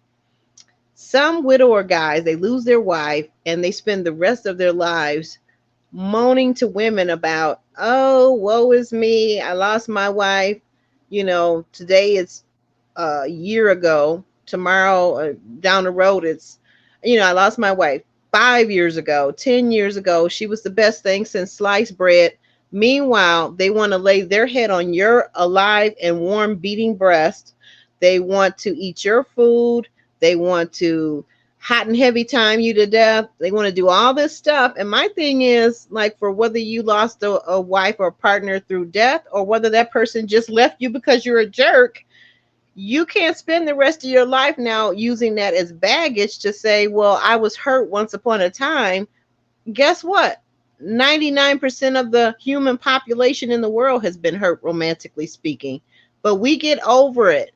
Some of us go to counseling, therapy, whatever we have to do, even if it's grief. In the case of a death of a spouse, some of us go to grief counseling, but we move forward and we progress in life, and we don't sit up beating that same old drum about, oh, I was with a woman for 8 years and I got really close to her. Well, dang gone it. If you was with somebody for 8 years, I hope you got close to him. Okay, and so what?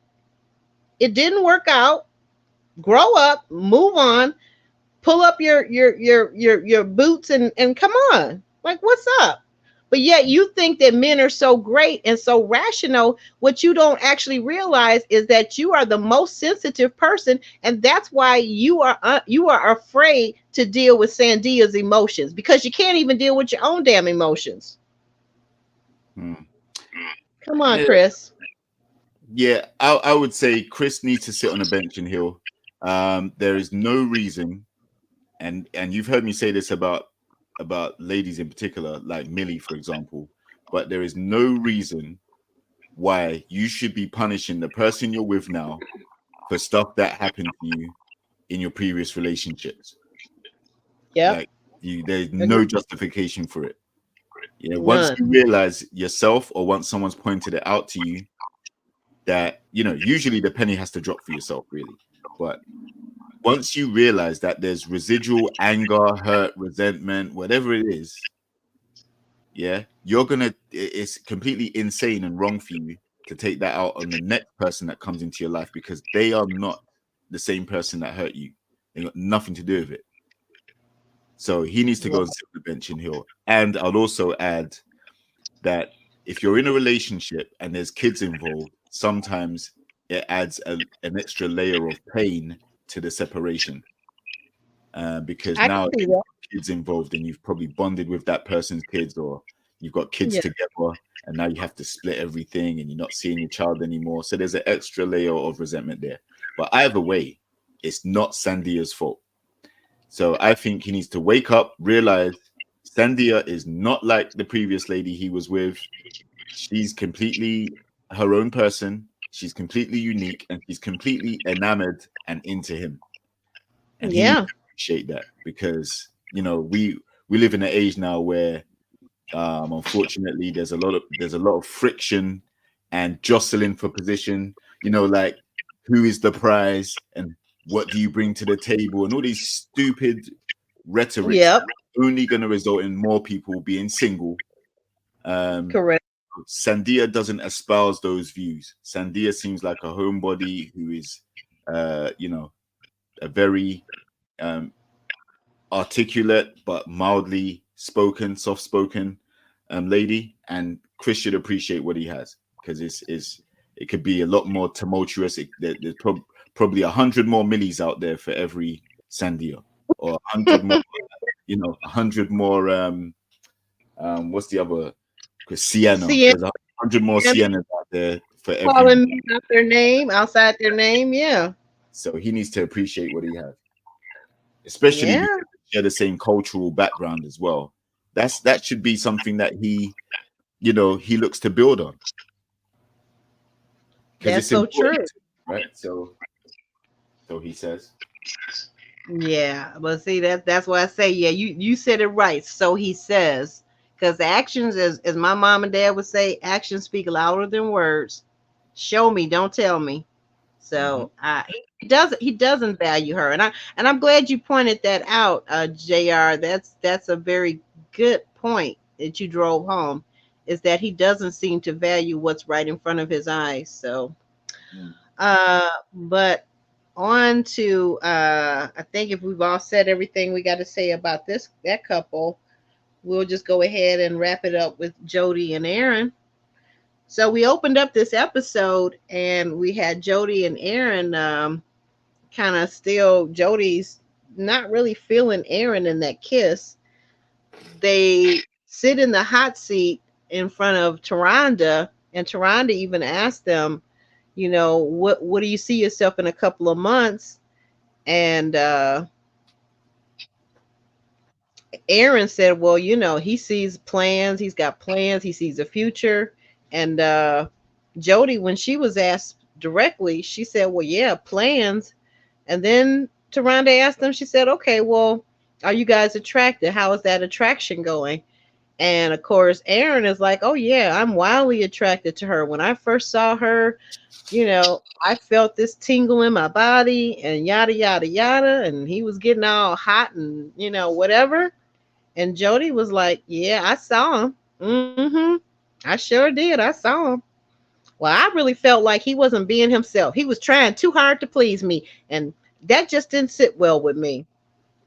So once again, we got Jody, and Jody is not feeling Aaron. And it just keeps coming out in a plethora of ways. What's left? We get to Dr. Allie. Now, Dr. Allie is like, okay, what's going on with you guys?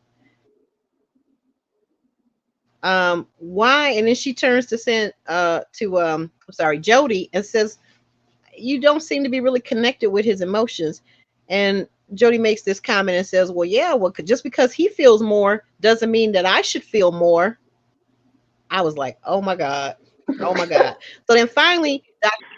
Allie asked Aaron, could you just let the two of us, I want to just talk to her alone for a minute. And he says, okay. Now it's the two, it's Dr. Allie and it's Jody. And she says, Jody, what do you see? Where do you see yourself with him? Do you see yourself with this guy? How do you really feel about him? And of course, we're left with the cliffhanger, but it looks like Jody is finally going to expose herself and tell how she truly feels. And I'm ready for it, because I'm ready for her and Aaron to get to stepping. Well, the real question is, will she say it to him? Because from what we can see, she hasn't said not nary word to him about how she truly feels. Because he, point blank period, asked her to her face on the date how she felt about the kiss, and she gave all these platitudes about, yeah, I liked it, but she didn't. I mean, and he's just another person who's holding on to things so tightly and desperately because for whatever reason, and I don't even know why. We haven't really heard much about, at least I don't remember because I could be blanking, but because he doesn't excite me enough to care to remember, I guess. So say that again, Ari. I didn't hear you. I said he doesn't excite me enough to care to remember, I guess, about what, like, if he said something about his past. So, I mean, there has to be a reason why he's holding on so tightly to this delusion that that she cares about him He because did mention to Dr. Sorry to interrupt, but he did mention to Dr. Alley that he does not like failure. He's afraid of failure. He did mention that, and that's yeah, something but that why though? I don't remember him ever saying why he felt why? like that. And I Okay. don't think he's ever really explained anything before. And like I said, I could be just forgetting because I don't care enough about him because he annoys me. But 'cause, um, yeah, I mean, we need to know why he's literally holding on to something that does not serve him. And Right. it's, I mean,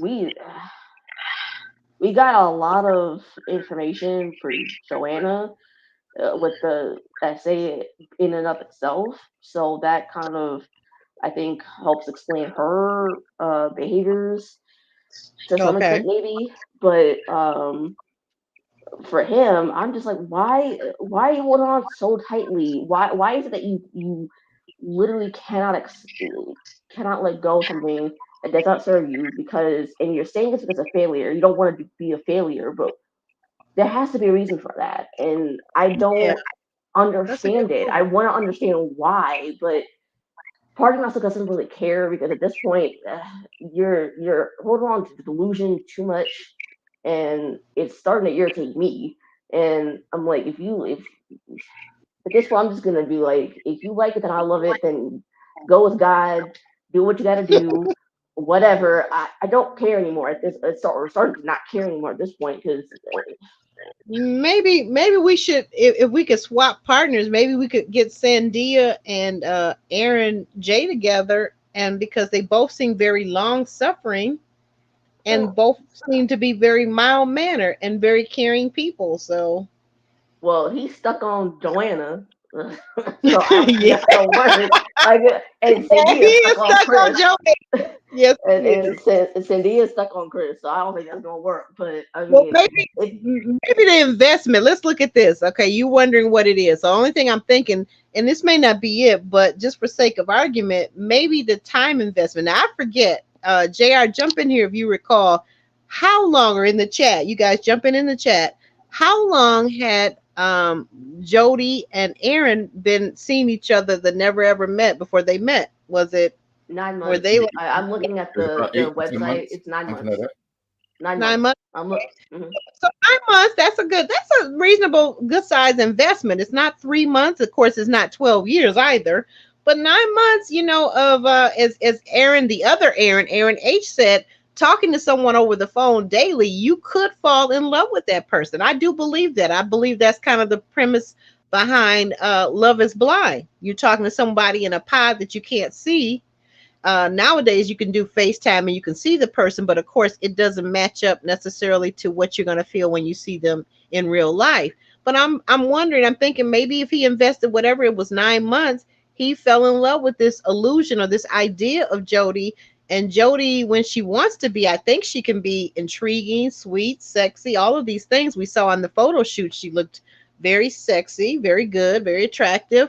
But here's the thing, like you said, to your point, Ari, now you're in person and this woman is diminishing you, demeaning you, she's flirting or admiring another guy. If not flirting, she's certainly being very admiring of this other guy, and it's not you, and she doesn't have time for you. You get back from the photo shoot and all she wants you to do is go get her a slice of pizza, and she won't even talk to you. So yeah, to your point, but I'm just thinking maybe it's the 9 months for him. Maybe it's the 9 months, and whatever his fear of failure, yeah, we don't know that. We don't get the backdrop on that, but maybe that more will be revealed this upcoming week, hopefully, because we only got a couple more weeks for these people to wrap things up. So what do you think, Ari? Uh, I need them to get off my screen. That's what I feel. Yeah, I'm ready. I'm ready. Get off my Jr, screen. you want to weigh in? You want to weigh in on this couple before we Yeah, shimmy and shake on out of here? yeah. I feel like I can definitely understand what Aaron's saying about the fear of failure. like sometimes you don't want to start all over again. Sometimes you want to see it through the person that you've got the feelings for, and you kind of try and work around the obstacles that are in the way, or the way they're treating you, and all these other things. You try and look at the end goal. Okay, but you know what? If we manage to make this work, then it's going to be something special. It's going to be something great. And you keep working towards that. But while you're doing that, you're taking your eye off all the instances where you're not connecting, or where she's disrespecting you, or she's being distant from you, or she's trying to push you away. And I think he likes her more than she likes him. Clearly, it's been evident from day one. It's the complete opposite of the Sandia Chris situation. This time you have a guy who's really into the woman, you know, and she just doesn't reciprocate anything. She doesn't want to be intimate. She doesn't like, you know, the closeness aspect. There's definitely not going to be any sexual shenanigans. There's no chemistry. She likes Chris's mentality and the way Chris handles himself in situations more than she likes her own man. So, yeah, like he needs to get out of there. You know, Aaron, the older Aaron's tried to tell him. Chris himself has said he doesn't like how Jody treats him. You know, you need to get out of there. They've been told that there's no connection. Their relationship looks fake because of how distant Jody is towards him. So, you know, there isn't really much hope other than, you know, him maybe thinking about the finish line, but not the actual journey to get there. And then with Jody, she needs to set him free so that he can go and date and meet people who are more aligned with who he is and what his relationship goals are. She has no future plans in mind for him. She has no connection to him now. She doesn't see herself being with him necessarily in 2 years. You know, she doesn't have any outlook, and she's not even going with the flow now. So I think it was telling, the look on her face when the psychologist said, okay, let me sit down with you by yourself. The look on her face was like she's terrified that now it's going to be all revealed, and she has to now put on her grown girl panties on and deal with the situation. You are not feeling the guy. You never have been since you've met. Right. And it's not looking like it's going to change anytime soon. And if you were to suddenly turn around and start, you know, pretending to be attracted to him, it's gonna just prolong the situation because it's not real, it's not genuine. You're only pretending. So I think she keeps him around as some type of safety blanket, you know, safety net. She does, like, because of what she may have experienced in her previous life before meeting him. She's talked about traumas and stuff that she still deals with, and that affects her intimacy. And she has this Manita persona, like this Sasha Fierce alter ego type thing. You know, she needs to work on herself too. She needs to get away from him and go and heal and work on herself, because she's only going to hurt him the longer she's around him. He likes her, and she's going to continue to shut him down, scold him over little or nothing, you know. And when it does come to serious things, say for example when he did push the bed together, and you know, because you are at your most vulnerable when you're asleep, so you know, she may have felt like that was a step too far. But you know, the way she scolds him in general, like he treats him like an idiot, like he's a little kid. Like he's a little kid. I agree. He's either going to be walking on eggshells all the time, or a constant apologist. And both of those things are going to infuriate her because she's not going to see him as a real man because he's walking on eggshells trying to tiptoe around her. He's not going to be able to express himself in a way that he naturally would be.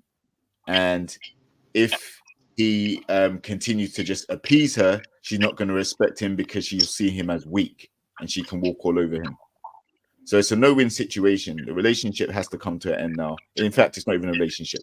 Their interaction and meeting failed and it didn't materialize into anything significant. So, you know, she needs to do the right thing and just put him out of his misery. The only reason why they're still there is because of his feelings for her.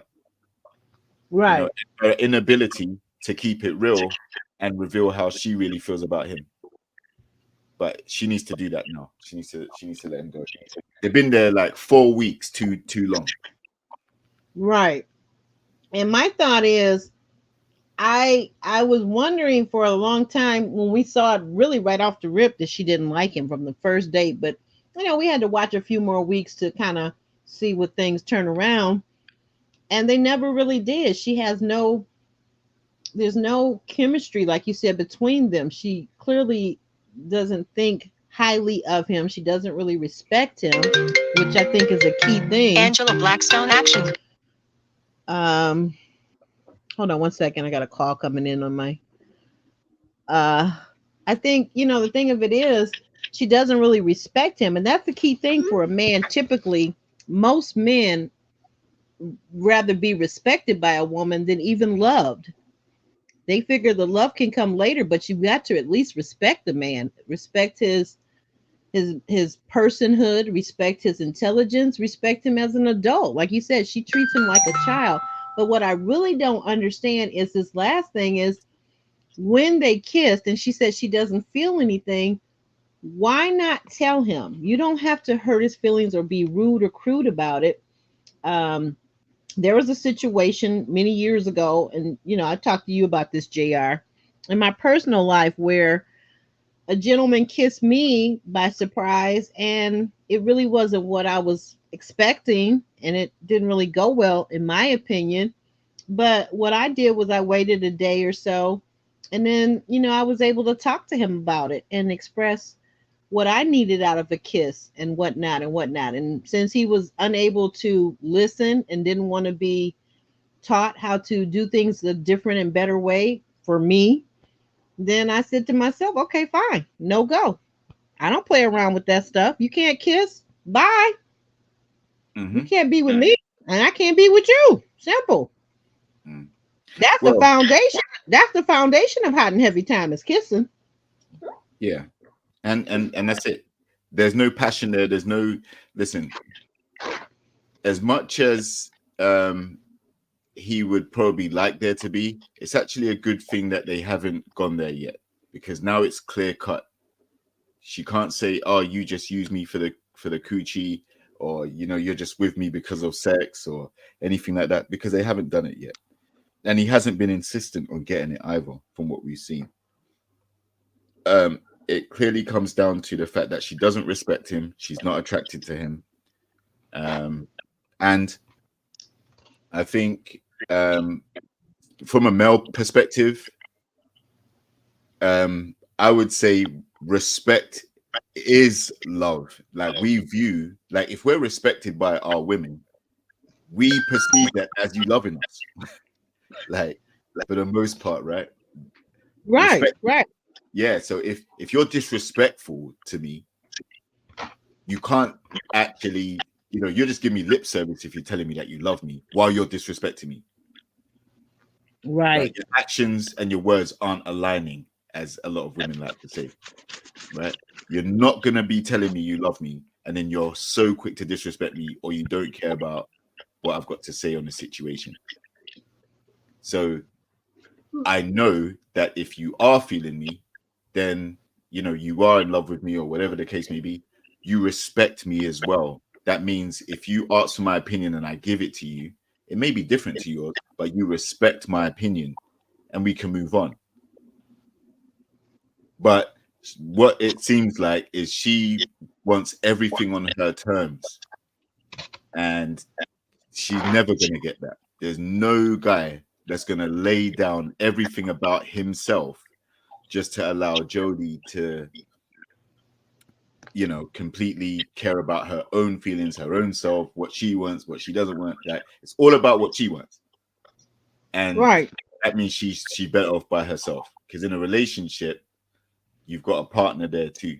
So if you're always worried about how he needs to serve me, he needs to do this for me, he needs to do this, he needs to do this, he needs to climb over these walls, he needs to jump over these hurdles, he needs to walk on eggshells, he needs to, it's all about what he needs to do. What is he, what are you doing? You know, like, and in Jodie's instance with Erin, she's not doing nothing. He's allowing her to give him the bare minimum. Just a smile and a hello is all that would suffice for him. And she is quite, you know, begrudgingly doing it. Look, Jodie, put yourself out your own misery. Tell the guy honestly, the kiss didn't mean anything. Like, you didn't feel anything. You've been underwhelmed during this experience of meeting him. You know, and you don't see any future. You don't see it changing. You don't see your feelings growing for him. Simple. I know it's easy for me to say and easy for us to say, but that's what she needs to do, because she doesn't have an emotional or intimate or physical connection to be held back. Like, what's holding you back from saying it? What, because he's a rapper, an aspiring rapper and musician? You think somehow he might blow one day or something and you can attach your product or whatever it is you do to his success? What is it? Right. But you don't like the guy for who he is. So at its core, that means you need to let him go. I feel like, if I could just say this, JR, I agree with everything you're saying. I'm wondering though, I wonder if Jodie feels like she's safe with him, because so far we've seen her push him around, have her way with him. As you've pointed out, everything has to be her way, and he's acquiesced to everything she's asked him to do, and everything that she didn't want him to do, whether it was, you know, pushing the beds together. Basically, they've not been to the boom boom room. They're the one couple that hasn't made it to the boom boom room, and nor do I ever see them making it to the boom boom room. No, I mean, so I'm surprised. The only thing I can think of. I'm surprised she didn't kick him out the bedroom completely. You know, like when he tried to move the beds there, like at least they were sleeping in their separate beds. I was surprised that she even allowed that, to be honest. But yeah, listen, there's no connection. There's never been a connection. They've been called out by other housemates who have seen the lack of connection, the intimacy challenge. She was not interested in anything to do with being intimate in that challenge. Subsequently, you know, there's been nothing. I think the photo shoot, you know, I think the photo shoot may have appealed to her, because that's something that, you know, he can promote himself and she can kind of get the experience of being in that type of setting and maybe use that going forward in terms of business or modeling or something that she can build on. But that's called using someone, right? You know, you're not there because you actually like the person, respect the person, or love the person. You're only there for something potential that may happen to them, some form of success, and you can attach yourself to that. That's the only thing I can think of. That's a saving, you know, that's the only thing I can think of why she would still be there with that guy.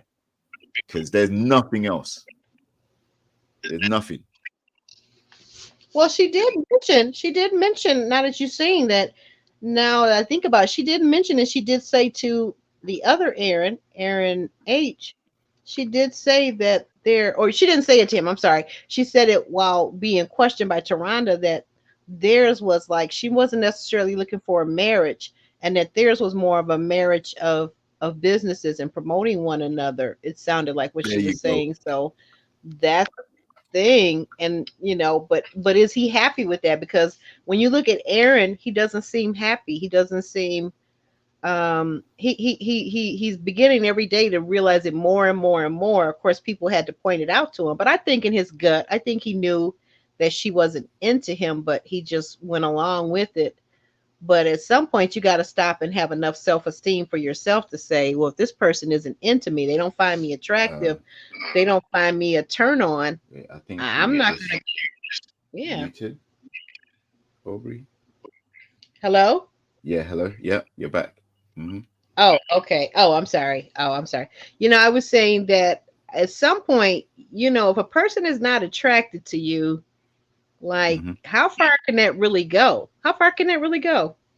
It can't. Not very You're going to be in far. a sexless, intimacy-less, loveless relationship, and it's going to create resentment between one or both of you. Exactly. Right? So, you know, it's not working. Like she obviously wants to withhold intimacy and the sexual aspect for whatever reason. Okay. But now, you know, there is no attraction there. There is nothing. There is no respect. There's no desire to, you know, even talking about marriage plans was painful for her, right? Because like you said, she's talking about, no, it's more like a marriage of convenience. What? Marriage of convenient? Convenient for who? He's going to have a life of misery. He ain't getting nothing from you. You know? Nope. Nothing at all. He's got a kid to think about as well. Introducing you around his kid. And, you know, like what we said earlier with Aaron and Diamond, you know, introducing your child to someone is a very important thing. It can actually decide whether your relationship works out or not. Aaron has a kid to think about. And this lady, Jody, she's not interested in him one iota. Never has been. So why would you try and progress that and then potentially introduce her to your kid and try and have like a, you know, have her as a stepmom to your kid? She don't even like you. Right. And you're going to want to get involved in your family situation. Right. And I, you know, now you bring up an interesting point, because I don't see Jody as, from just her talking about her trauma, her essay, and how she talked with Chris, and, you know, how she would just smash and not have to feel anything. And she, this whole concept of being a man eater, I don't see her really connecting with somebody's child like that either. Like, I feel there's a piece of her that's still missing, that, like you said a moment ago, about another person on the cast, she needs to go sit on the bench and heal. I think you said that about Chris. And they kind of mirror each other in a lot of ways, like the female version and the male version of the same coin. Right. And do you know what that is? Just like you outlined, they both need to sit on the bench and heal, because they're both carrying hangover from or residuals from their previous relationships. So instantly, when one of them speaks, the other person, their ears stand up and they're like, wait, that's how I think as well. Right. You know? These are two broken people that recognize each other. But that doesn't mean they would make a good partnership, because Chris has already said the way Jody treats Aaron, he wouldn't stand for that. And that's how she would treat Chris too. Because that's who she is. Right. But the difference is she would admire the way Chris thinks, at least. JR, either that or they would both smash and dash and it would be over anyway. Because that's that's kind of where her mentality is at. And I think that is emotionally all she's capable of at this point. Yes, because she hasn't healed. And same thing with him. Same thing with Chris. He appears to be very unhealed also. Ari, you want to weigh in on this? And then we're going to shimmy and shake. We're gonna talk about next week's little highlights. But Ari, you want to weigh in on Jody and Aaron? Anything else? No, I think I said my piece on them. Oh, I'll add something. I'll add just one more thing. Listen. Okay. This guy was prepared to brave hot Cheetos and pickle breath and morning breath.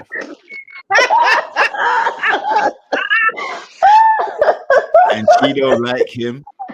And he was prepared to even do that on national TV and disgrace himself for her. Oh. So it's a wrap. All right. Go home. I can't stand you right now, Jay. You got an excellent point. Eh, Maybe what would you say? What did you say, Ari? All I said was I couldn't stand him for a second. Breaking that up.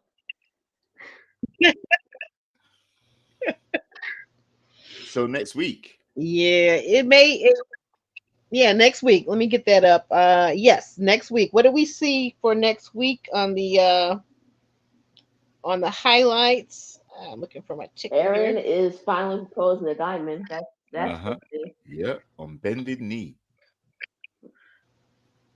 Mm-hmm. And Editing. she's taking a little while to respond too, because we get a little confessional. Like he's like, but she's not saying anything. Most women, when the guy jumps down on bended knee, they're already screaming, "Yes, I will marry you! Slap that ring on my finger, baby!" Not necessarily. It depends on the location, and it depends on how much effort he's put into the occasion. True. So that just tells me from that it's not necessarily about the proposal itself and wanting to get married. It's about how he does it, how elaborate it is, how special it is. You know, how much thought into it. Oh, so you a mess, LC. So you think that it could be that maybe he didn't put enough intention into it, enough money. It wasn't over the top. It wasn't at a fancy restaurant. He didn't take her to a ball game and have her name up on the headliner or whatever. What do you think? Yeah, listen, I think in one aspect it's a grand gesture because it's on national TV. This is something that he said he was gonna do from the outset. He told all the guys earlier on, look, I'm proposing to Diamond before we leave here. He already said that. He's already thought this thing through. Yeah, he did. National TV, first time meeting her after the amount of time they've been dating, 3 years, I think, or something like that. But this is what he has been working towards, and I think he genuinely is serious about wanting to get married to her. I think Aaron really likes Diamond a lot. Yeah. But like the other couples pointed out in the episode, they never hear Diamond reciprocating the same level of intention or loving words and sentiment towards Aaron. They never hear it. That's what they said this week. Yeah. So the and ahhing, either she's intentionally delaying it for added suspense, or she's genuinely conflicted about whether the proposal was in an elaborate setting or it was as glamorous as she would have liked it to have been.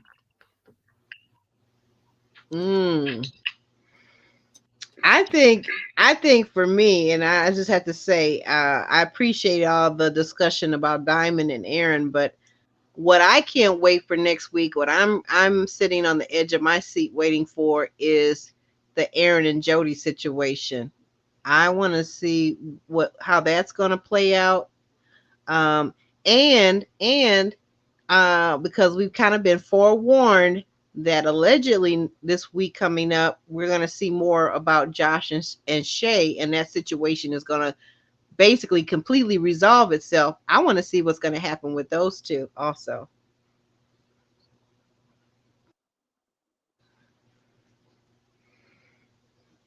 Ari, any thoughts on next week's highlights that we saw?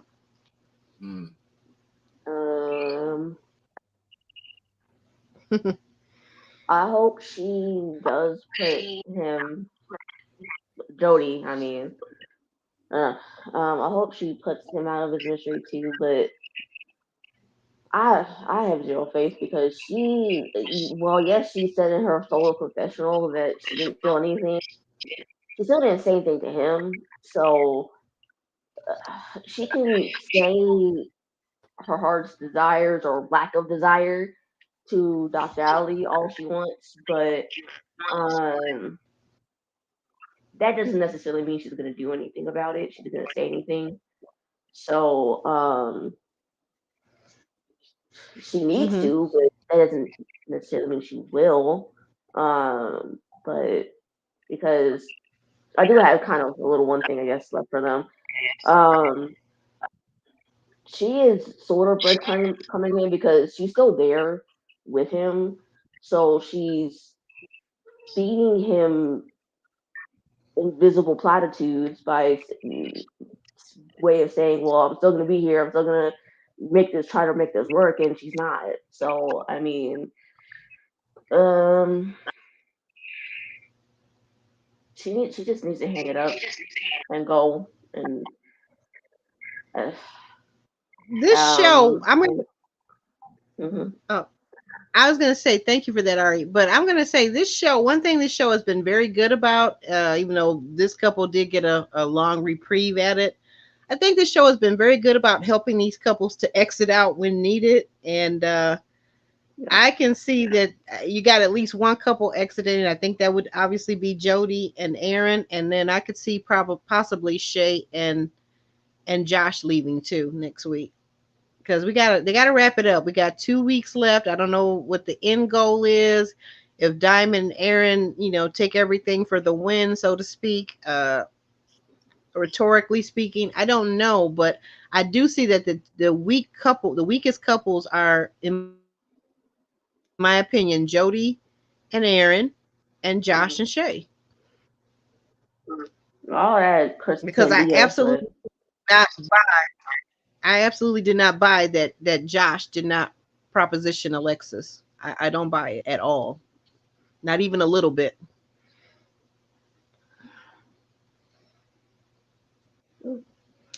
But with that, I guess we can get ready to shimmy and shake. Ari, we got your information up on the screen there.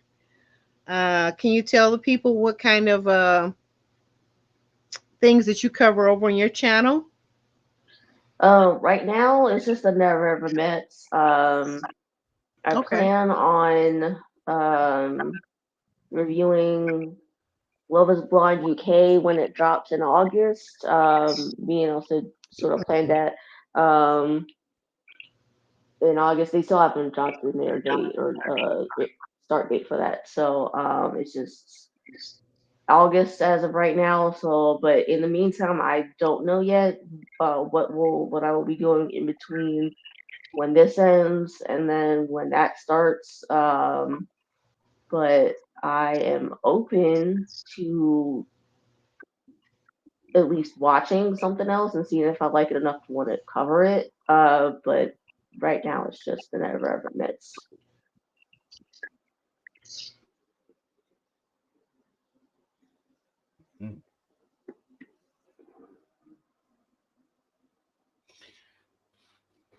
Okay.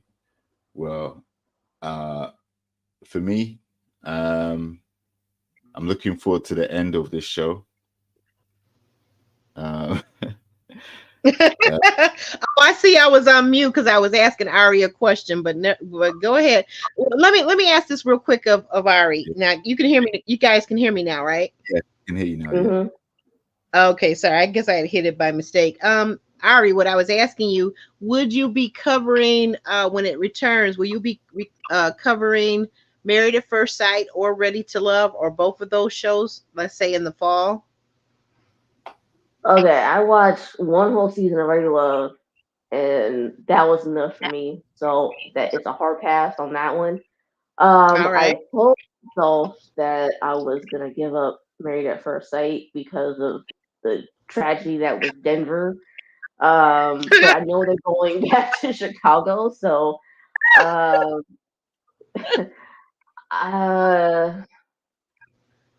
Not sure. I will promise to start watching it.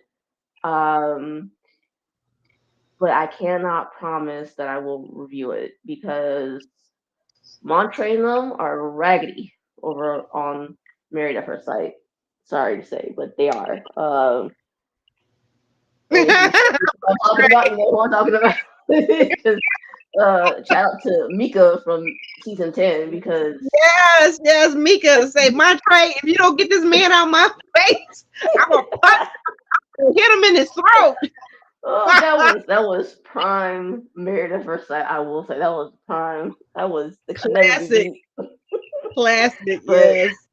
yes, I will try to watch it since because I didn't watch the first Chicago season, but I will at least try to check it out. But I'm not committing wholeheartedly to it just yet. But Got gotcha. Okay, very good, very good. Well, thank you so much. We and appreciate you joining. You added extra level of commentary that we so desperately needed. So I really appreciate you joining us today, and I'm glad that my dear friend over here, Jr., invited you, and I hope you'll be coming back I again. appreciate the invite, and I would definitely like to come back on. Awesome, awesome. Now, Jr., you were going to tell us about what you got going on your channel. Yeah, well, I was going to tell you what I'm not going to have going on my channel. So, Ooh, all right, tell us. so yeah, I can't. I'm going to see this show out, and then I am probably going to check out the Ready to Love season 10 when it starts. But I'm not going to be doing Married at First Sight. I'm not going to be doing what Love is Blind UK. Nah, I don't think I'll be doing any of those. Wait a minute. Wait. They doing Love is Blind in the UK and you live in the UK and you're not going to be doing it? Nah, listen, I don't have any faith in it, to be honest. I don't over here. I don't see how people who have never met are gonna make a relationship work. Over here, you have to be able to see and date the person and spend time with them. I'm not buying it. I don't think the concept works. It translates. Okay. Yeah, like I think it has more chance of working over there than it does here.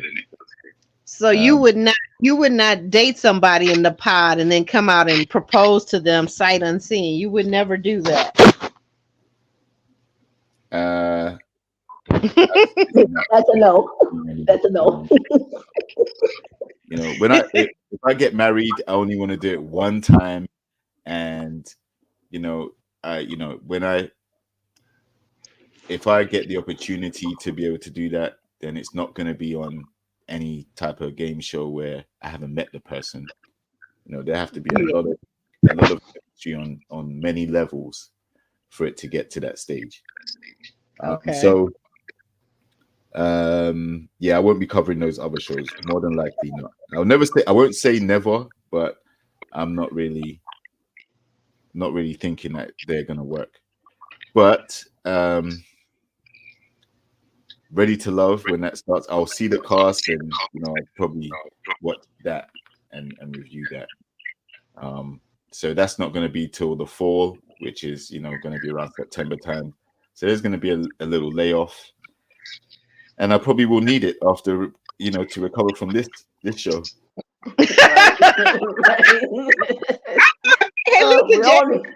We all need a break. I'm going back into therapy after this. I'm going back into therapy for real. This show has been so triggering. I mean, between the essay, the DV, the everything, the women, the verbal abuse. Oh my God, it's been a lot. It's been a real whole heck of a lot. But I will say it definitely had its conversational point. So I'm gonna say that, and I will say also one other thing I liked about it is that how they brought in actual experts. They brought in actual certified counselors, therapists, top notch, and I think they've done a great job. I mean, of course, they can't fix everything in one episode, but they can at least give the participants ideas of where they should be looking, where the problematic areas are in their lives or their relationships and what they can work on. So I do appreciate that part of it. Yeah. Yeah, I did too. Because at least with this show, they actually help as opposed to Married at First Sight where they don't help worth a damn. So I mean, ugh, it's tragic overall. Maths, very tragic. And Yeah, also, I think it would be great if they were able to somehow get the same level of help from relationship professionals into Ready to Love, but unfortunately, they're not already in relationships, so you can't Mhm. really have relationship counseling if you if you're not in a relationship, you Right. know. yeah, So that's true. Good yeah, point. but they do need to have interventions that stop some of the more hostile and disrespectful interactions, because when they escalate, it brings down the the product, right? It's a Mm. talking point, yes, but you're talking about it because of the wrong reasons, and these, so I hope that they do um, implement some type of control into Ready to Love, where people aren't just flying off the handle and making up accusations and you know cussing each other out too crazily. Because people been giving nephew Tommy a lot of stick for the way he kind of steps out of, he doesn't really control the situation. So maybe they need qualified relationship or couples counseling in some way, shape, or form. Not quite that, because like I said, they're not in relationships, but some type of intervention where you can speak to these people and say, listen, you need to tone it down or you're out, you know.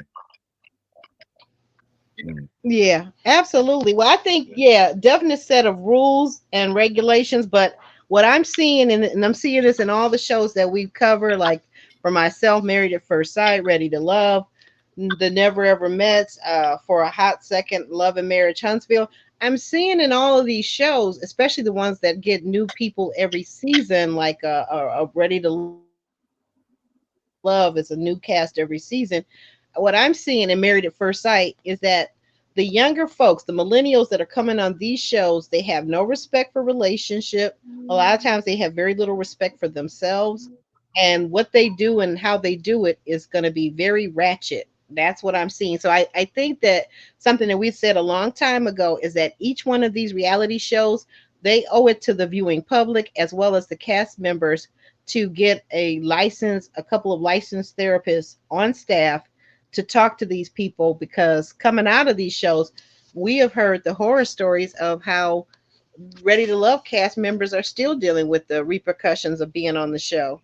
Everybody Mhm. thinks it's all fun and games, but not everybody can take it. Takes a tough skin to come out here and be on TV and people picking you down for your hair, the size you are, your teeth, your this, your that. Everybody can't take that, to be honest, and be real square about it. Even as Exactly. content creators, we can't all the time. We can't always take it. That's true. And you can't really truly be prepared, because you may go on the show and experience it one way, but then after it's been edited and chopped up and been through the production process, you're seeing Yeah, narratives being formed which may not necessarily be accurate to what happened while you were there, and that's because they created their own storyline for you. So, and then exactly. you have to deal with people's perceptions of a false narrative that was created to drive ratings up for the show, but may not necessarily be something that you did specifically. Absolutely. But Absolutely. with regards to this brings me just back to Never Ever Hmm. Met. Like, Yes. so, even though it's 2 years on, Aaron seeing Jodie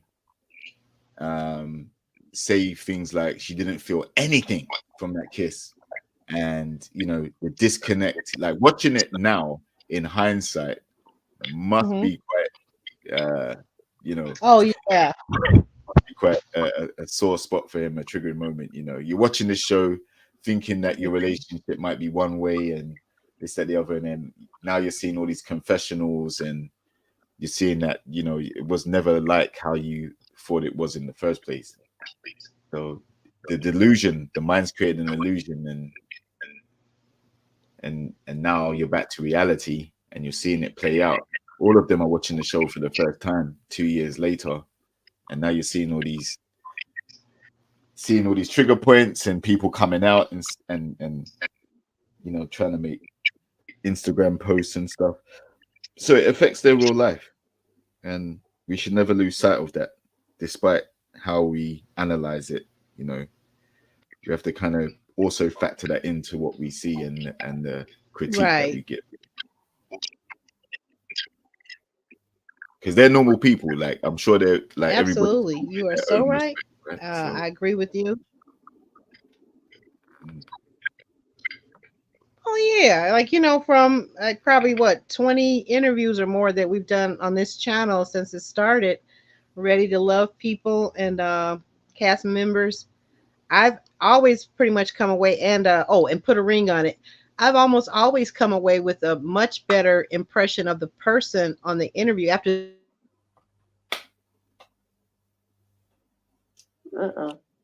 Your sound just went. I think you're muted.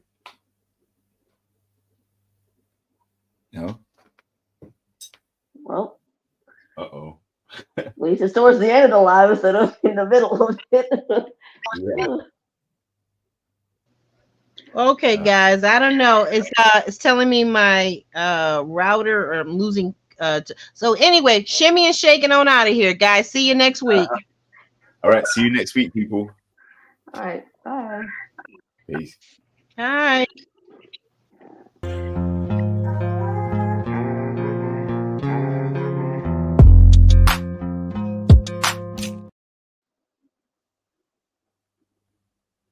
Okay. Cool.